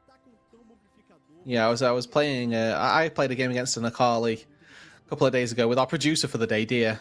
Shout out the goat behind the sticks, or behind the buttons here in this case. And I realized that Akali does really well versus champions with targeted spells, aka Nautilus auto attack. And it ended up pretty badly for us in our game. And I mean, so far here for Leviathan, it's not gone too great either. Yeah, bit of a struggle so far. We can see if we check on top lane as well, Gigo and Devas going more or less even right now. So we had kind of assumed that this was going to be the Sion top lane, but besides getting the center Sion pocket pick in bot side, we also ended up with a Jax top lane for Gigo, which is a bit of a classic Gigo pick. Now, this has been the pick, honestly, this split where Gigo has had some of his roughest games, has been on this Jax. He has been got himself into a spot of bother more times than one, and can kind of lose control and fall behind the pace of a game. So I'm going to keep it a close eye on Gigo up there in that top side to see if he can get through this one a little more comfortably, as he has been able to deal with Devas pressure without issue so far today. One of the things that I'm looking to see utilized by Jojo and Ayu as we look at this bot lane duo is their ability to nail the W from Senna plus E combo on the Sion. So we do see a good wind up there and good damage traded back and forth. Remember, the Senna able to, with this fleet footwork, sustain herself, and with Q's sustain up her ally, but Buki's down here. Going for the dive. Down goes Ayu. Now, Ayaz going to go into passive, and the zombie form could be very dangerous for the divers. They're all dropping low, and a lovely knock-up from the Zinch out auto will prevent a clapback. So, lovely dive from Leviathan gets 2 kills off the back. Yeah, again, Ayu there needs to use his zombie passive a little bit better, the way that you're supposed to play this one out. Catch the minions under the turret, get a really fast crash on your wave, and then you don't have to burn that teleport. You can actually make a little bit of a better play just by walking out, having TP for any future trades that go quite poorly. But we get a replay of this top flop. Summon a heal to get in range, really solid. Double wind becomes lightning as well. This dive is all too easy. Drops aggro beautifully. Both, or all three of them, actually flash away from the turret shot that probably would have killed them. You can see Ayu here, he loses a couple of minions there and might have been able to do a bit more. Hold on. Flash is traded top side. The needlework going for Devas that turns it around, flips it at the last second. Devas dropping dangerously low, but it's still a solo kill for him. Yeah, and that's the second time round that he's found a solo kill. Obviously in game number 2, he did very well on that Renekton, outplaying the Cassante, but to be the case as he's got the Gwen this time round. He finds another solo kill and puts himself 300 gold to the good here. Again, this counter pick that this time round it's Gigo that takes. He doesn't end up finding the good angle for it. Very, very fine margins played on this top side, but now Leviathan stepping out of these first 5 minutes with 1,000 gold lead to play with. Furia still with that first dragon. Remember, we wanted to see if Lev could get a few more of these on the go, but take another look at this top lane fight. Devas hit 6 first. Yeah, they both dinged level 6. Obviously, Devos stepped forward thinking he could get there, and I don't know, just the auto attack being a little bit faster for Devos as he's able to get the auto down. Gigo doesn't quite find it. And then you can see, you know, those small things could very easily now seep into a massive snowball for the Gwen on that top side. Obviously went into the plated steel caps and a ruby crystal to begin with, so not looking too heavily towards the trades just yet, more so keeping himself alive. This kind of is what happened with the more recent Gigo Jax games, is they did start to go slightly wrong on these fine margins, and they snowballed out of control to the point where the top side became a bit of a gaping wound for Furia. So we'll see if they can have a better performance this time. At the very least, be a little bit more resilient to that early misfortune. Up there for Gigo. As we saw when we kind of skated past the mid lane as well, from top to bottom on the map, Galio was very much still able to hold its own into Tuts despite the early solo kill. You know, Tuts has got a decent amount of CS built up, but is unlikely to be killing Enga again, I will say that much. But Leviathan, with a solid amount of control across all the lanes right now. Like we talked about, right? Game 1 was a complete and utter stomp. Game 2, a little bit closer, even though it ended faster. Game 3 feels like it could just move the way of Leviathan that little bit sooner, but weirdly enough, Tut's the one shining spot for Furia in game number 3 as he found himself with that first solo kill, and the rest of his team not quite having those same successes. He's going to have to put the team on his back here, pay them back for game number 2, where he absolutely got carried over the line. Yeah, they've only got, they've got a threat building in Sayo on the Sivir that someone's going to be able to get into the backline to disrupt that Sivir from shredding through the entire Furia comp. A Fedakali would be a great way to try and achieve that. As he touched on, the rest of that top side, they're pretty beefy. They've got a lot of way to avoid, mitigate or just dodge damage entirely. So you want to try and make sure that Sivir is not left to her own devices. Tatu, a single grub picked up so far. Rotation from Tots and Jojo through her, but the Enga ultimate's going to come crashing down. Not going to land on too much, but it goes Tatu with a 3-man Cyclone, and now here comes Ayu crashing with a Sion ultimate as well. Top up the first to go down. Tatu trying to get more top, dropping ever lower. Tried to sidestep them, but Devis is going to snip them down. Furia, they just have more members, and the 5v4 goes massively their way. And it's a massive fight on the top side. It turns the game back on its head. It's triple grubs for Furia, all in exchange for their mid laner's life and a couple of plates down on the bot side. In Season 15, maybe you could get a lot more plates on the Sivir, but the way that the plating system works now, CO's going to not really find anything out of this. Yes, an extra wave, but you can already see Ayu gets to go back to base, will make his way down here. He's going to catch the majority of these creeps. Might even get a quick fight onto Sayo as well. Yeah, the gold going into Gigo's pocket there after the mishap in top lane is going to be very, very important. Furia happy to trade a couple of plates for a team fight like that. That's absolutely what they needed. Gold's swinging back in their favor. Grubs for them. First Dragon for them as well. A little over a minute for the next straight coming up. Chemtech as it is. But Leviathan are going to have to be wary of the fight going that way. And I'm sure they'll probably want to pull Sayo into that operation this time around. They needed the damage. I mean, Tatu, this whole series has been just on another level, unfortunately, for Buki, who we thought maybe we could see some good things from. We've seen them in the past, but this time round just has not been the case. He's been, unfortunately, out-jungled in the majority of these matchups, and that fight up on the top side, it was an excellent Cyclone to find a triple knock-up to engage. Now it's about how this game looks as we move forward, as Sayo was able to find a very nice spell shield there to dodge out on the knock-up from Ayu. Again, this Furia composition, as this game gets later, you imagine they've got enough of a meatball front line in tandem with the melees of Akali, Wukong, and Jax to make this Sivir's life absolutely miserable. What peel is there for the Sivir, really? The Galio, yes, maybe, but other than that, it's not a lot that's going her way.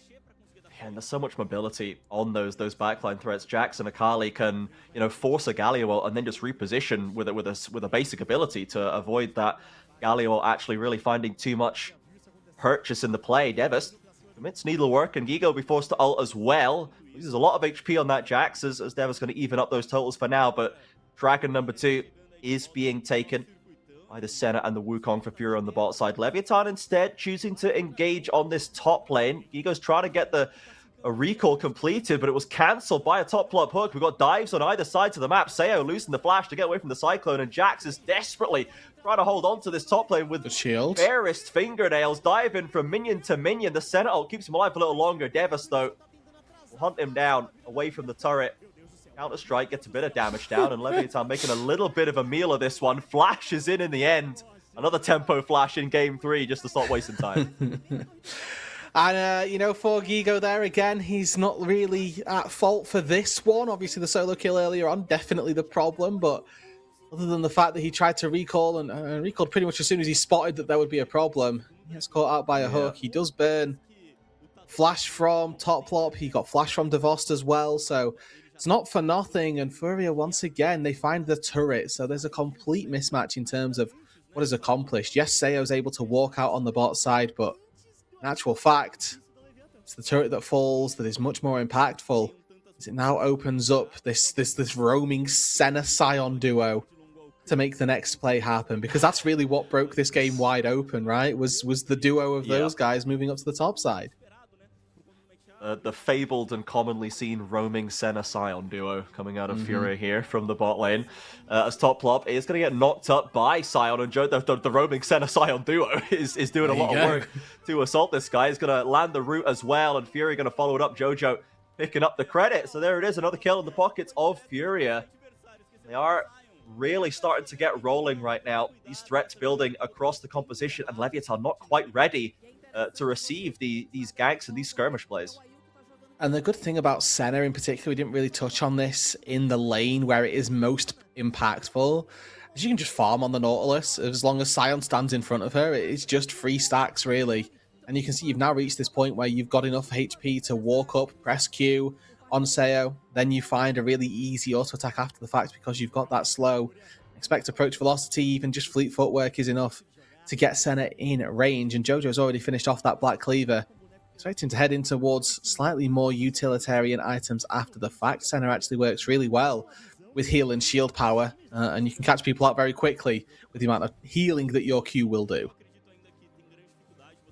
Devast trying to get some more damage onto Gigo. We've got some support from both sides right here. Brookie and Toplop threatening onto this Jax, but did they see Tatu get in the brush? I don't think so, and the Senate ult comes over the Cyclone. Oh dear. Shreds through the Gwen, and now Toplop, the Nautilus famously TP as squishy well. despite how big that body is. They're committing everything. Furia, smell blood in the water, a flash away from Buki should get him to safety. Angus around the corner, just in case Furia to push too hard. A lovely little play from Tatu, sneaking into the brush, catches Lev unawares. And the only real downside for this is that IU TP'd for Aura and just kind of came in to say hello, but Yeah. they lose out a little bit on mid lane. He can't be anywhere without Jojo, and it's a lovely pairing, and it's working out very nicely for them. Fortunately for Leviathan, they're putting a lot of sort of indexing into the fact that this Sivir will someday be a team fight menace for them, and that will be the case. Yeah. It's just whether or not that happens this game or at some point in Split 2. Yeah, Split and if one, they I do think, not win this technically, isn't game, it will have to be Split 1 that we see them again. This is Yeah. Leviathan's back against the wall game, and yeah, I guess you can see Tatu. He does wait until the absolute last possible minute, and the fact that Devas doesn't spot him here, that is going to be a tiny margin. Yeah, it's either just the by a hair's breadth that they don't spot him, or that they think actually we're 3v2 and we don't care that the Wukong's there. Yeah. But Buki, this whole time, what did he actually contribute to that? He kind of walked up, hit some creeps, and then flashed away. Yeah, not much achieved right there. Is Enga going to find this engage onto Tatu? They'll actually find the Scion knocked up as a Wukong clone is left behind, and Leviathan reaching for more. They're going to get a taunt down onto this Scion once again, Five trying to burn people through that massive HP bar. All 5 of them will get the job done. Took some ultimates, took a bit of time, but they'll get a kill on the board. Tuts working on that top lane tower in the picture-in-picture. Dragon up in 30 seconds, so not really going to be timed well enough for Leviathan to stop this stacking from Fury. They're going to have to win another fight if they want to get that. Yeah, and they committed a lot to that play. On the hunt, you lost your hero's entrance as well. Toplop's still level 6. I think he's falling very far behind the curve, so the second he goes in, he's going to get blown up by Tuts and Gigo. So he needs to be careful with his HP bar. Yes, he's got the Bandle Pipes there, but that's not really going to be enough to get past a 5-level deficit across the solo laners to yourself. You can now see Gigo actually looking to walk forward onto Devos. Don't know that that's the most encouraging position for him to find himself, but does it all the same as Devos goes back to base, has got teleport ready, should they wish to contest for this dragon. Gigo with a Triforce completed with the Merc Treads as well. Certainly feels confident in the 1 versus 1 scenario, but he's got to keep eyes in the back of his head. We've seen every single game so far. At some point, Gigo will be 4-man ganked in bot lane, so he's got to keep some more to those brushes or just skirt around them a little bit.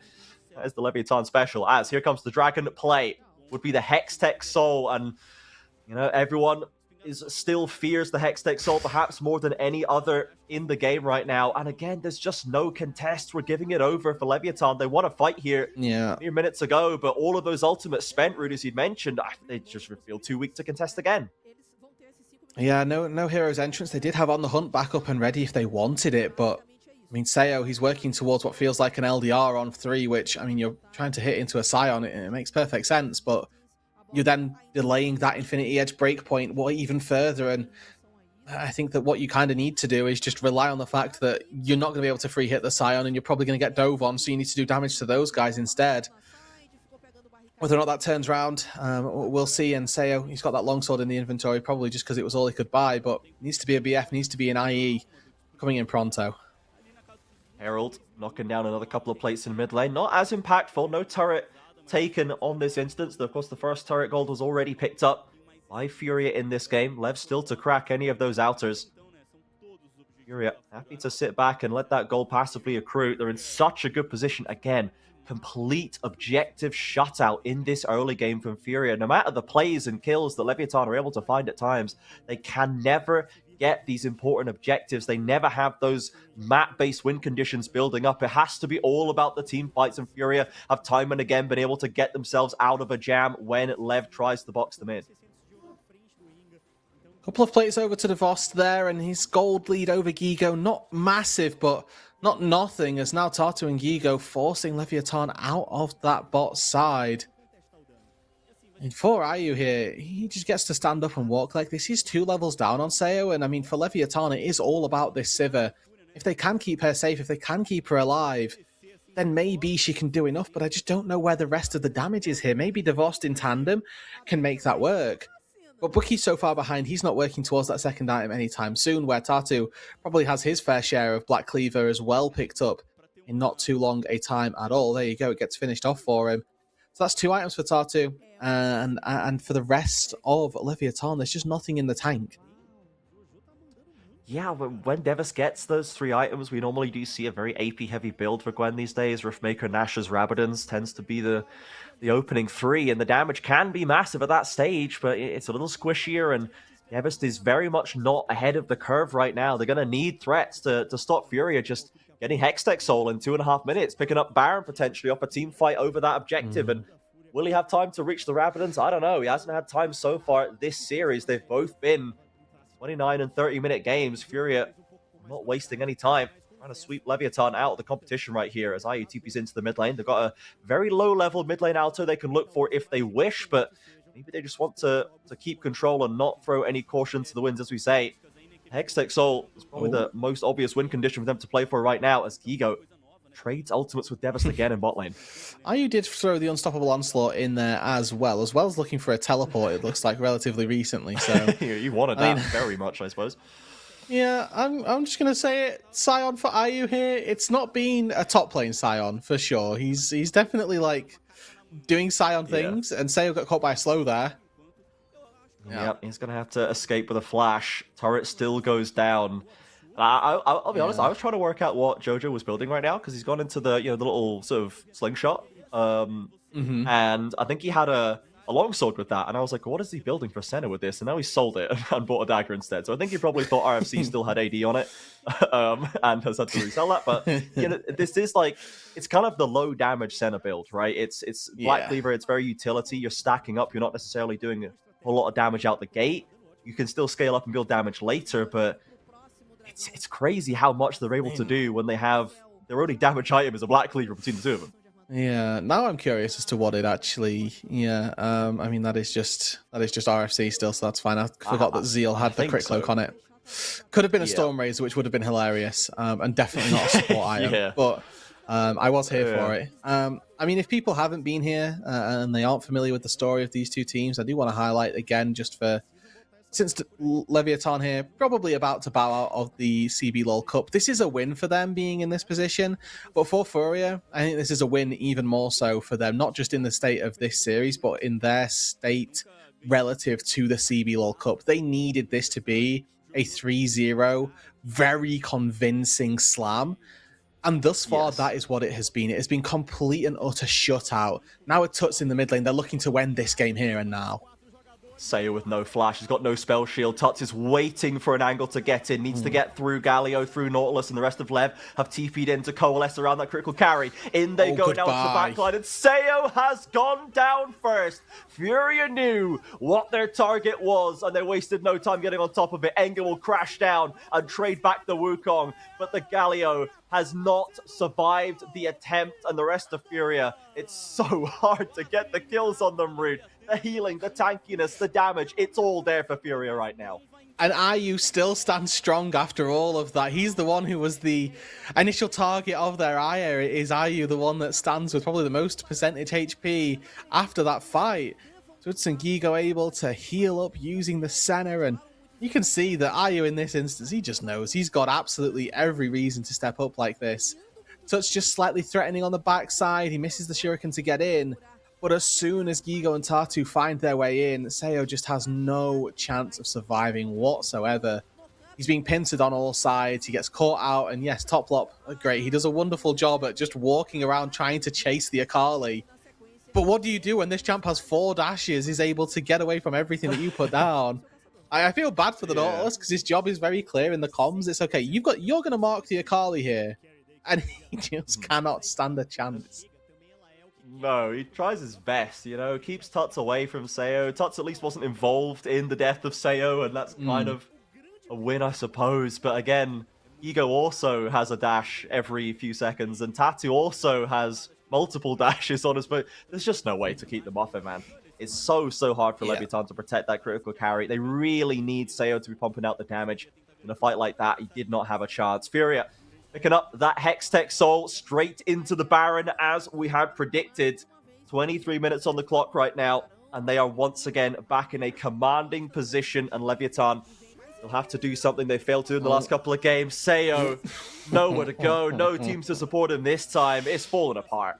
Yeah, I mean, I think that probably just ends this mid inhibitor. Probably leading then to the end of the game. Where's the wave clear if it is not the Sivir? Really going to be quite worried for Leviathan and their chances at even making it to 30 minutes in this game. Furia doing such a good job at closing out convincingly. Tuts with a big redemption as well from game number 2 to game number 3. A completely different look for him as well. A massive solo kill early on led him to have pretty much perma prio in that mid lane. And Gigo as well, a really good recovery from where he found himself having died in the early 1v1. Toplop looking for a potential angle here. Devastan Bookie around the corner. Tatu there if needed as well. Jojo once again putting on complete control of that jungle as Tut's working on these other structures down in the bot lane. Furia with, to be honest, the best Baron power play they've actually been able to put together all day, actually. It's not really how they've been winning games, but normally they get into a big scrap afterwards, and here we go again. Here we go. Enga looking for a flank. Nautilus onto Jojo, gets the double knockup, but where's the follow-up? Can we get on top of them? Tatu is ready and waiting for a chance to disrupt this play. Ayu soaking up the damage. Tuts and Gigo about to close the trap behind Leviathan. Searching for a last-ditch effort. Enga's going to get the ult off, but it can't save Bookie. Tuts in the shroud cannot be killed. And Leviathan, with one last play, will have sealed their fate. The 3-0 waits them. Tuts dies to the tower shot. And this time, Seo survives to the end of the fight. But it is still an ace for Furia. It's still going to be 3-0, and Furia will still be moving on. Yeah, Seo just doesn't have enough damage here, unfortunately, and Furia, they will make that the most convincing of the 3 games, the shortest one of them all, 26 minutes on the clock. They'll carry on, they'll move into the next round of the lower bracket. A date with Los awaits them. Absolutely, and you can see Furia, pretty perfunctory stuff. No need to pop off after a series like that. This was the expected result, as we said. This is what they should have been able to put together. And they were able to show us true Furia form here today.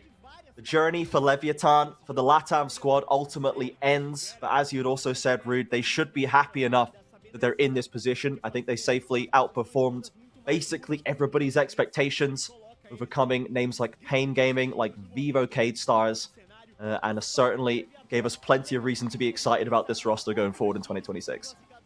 Yeah, I mean, they end 5th, and I think if you tell this squad that they end 5th to start this cup, they probably take that. Because, like we say, their roster on paper coming into the year was not one of a 5th place team. It was one of a, is it you or Fluxu who are going to end dead last? Like that was the expectation, and I think that overall they've overperformed, and they should be happy with where they are. Yep, absolutely. Furia, they're looking like the Furia that we wanted to see in playoffs. The one team that has really given them consistent trouble so far in 2026 has been Red, which before used to be the kind of the Furia little bros, but they have been fathering Furia somewhat in 2026. And now Lost is going to be a very interesting matchup. Lost did take the win against Furia in the regular season, a best of one though it may be. But now this is a loss that has just been sort of exposed a little bit by Loud in the upper bracket, and Furia that have gotten their head right have been storming through the rest of playoffs as well. So I think a lot to be afraid of for Loss, to be honest. And Furia, they at least had the momentum going in to see if they can right that ship from where it went wrong earlier in the year. Absolutely, I think that for Furia, right? This is the expected outcome, and this is kind of what they needed to happen here. And obviously, with that date up against Loss, probably next weekend, then that's where the question marks start to happen, right? You mentioned that Loss got exposed versus Loud. Still a possibility that they end up being in a pretty good showing up against Furia in this best of series. Equally, a very real possibility that this was a regular season best of one team that is going to crumble in a best of series up against a Furia that is looking quite terrifying. Yes, and I think particularly Tatu in the jungle. This was a stormer day for him. Completely outperformed Buki. Multiple game-winning plays across every single element of that series. And this is going to be, into that Los matchup, it's going to be Tatu versus Drake Hero. Drake Hero, primarily a CD player, has been promoted once or twice, but not found success before. This Lost roster was the first time we really saw Drake Hero start to achieve things in CBLOL. But this is looking like prime Tatu. This is Tatu that's winning entire games and series himself in the first 10-15 minutes. So it's going to be a challenge, I think, that Drake Hero has perhaps not had to face so far this year. And that, I think, is where my eyes are going to be focused on. But that's going to be next week. For now, Furia can bask in the win. Leviathan will have to sadly take our condolences, and we'll see them back here in Split 1 in a few months' time. Thank you, everybody, for joining and watching us. A swift series here today, but I think the result we expected and the result that certainly Furia was due to put up. So thank you, everybody. We'll see you back here next weekend, I believe. Same usual time, usual place as the next couple of rounds will unfold. That, I think, will be Red and Loud in the upper bracket, which is going to be definitely going to deliver. This matchup delivers every time we see it in playoffs. And then Furia versus Los to see who is eliminated next on the chopping block. I've been Trajan. Thank you very much, Roodood, for joining me. Thank you, Dia, as well on production, as always, stepping in. OGs of the scene, keeping the CBLOL English product alive and kicking. We'll see you back here next week, everybody. Have a wonderful rest of your weekend. And that should have been the end of that sentence. Good night, everybody.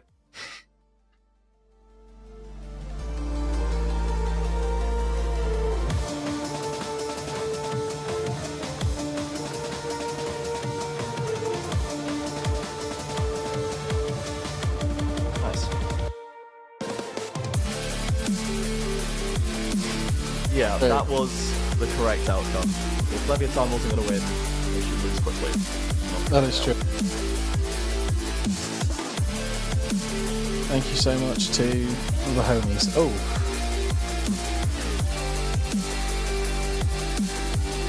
Alright, well, if that's nothing else, if there's nothing else, team, GG indeed. 2 hours, 20 minutes, easy best of 5. In and out. It's not even dinner time yet. It's not. Job done. Well, I'll see you guys later. We'll have fun. Yeah. Have a good night, folks. Bye.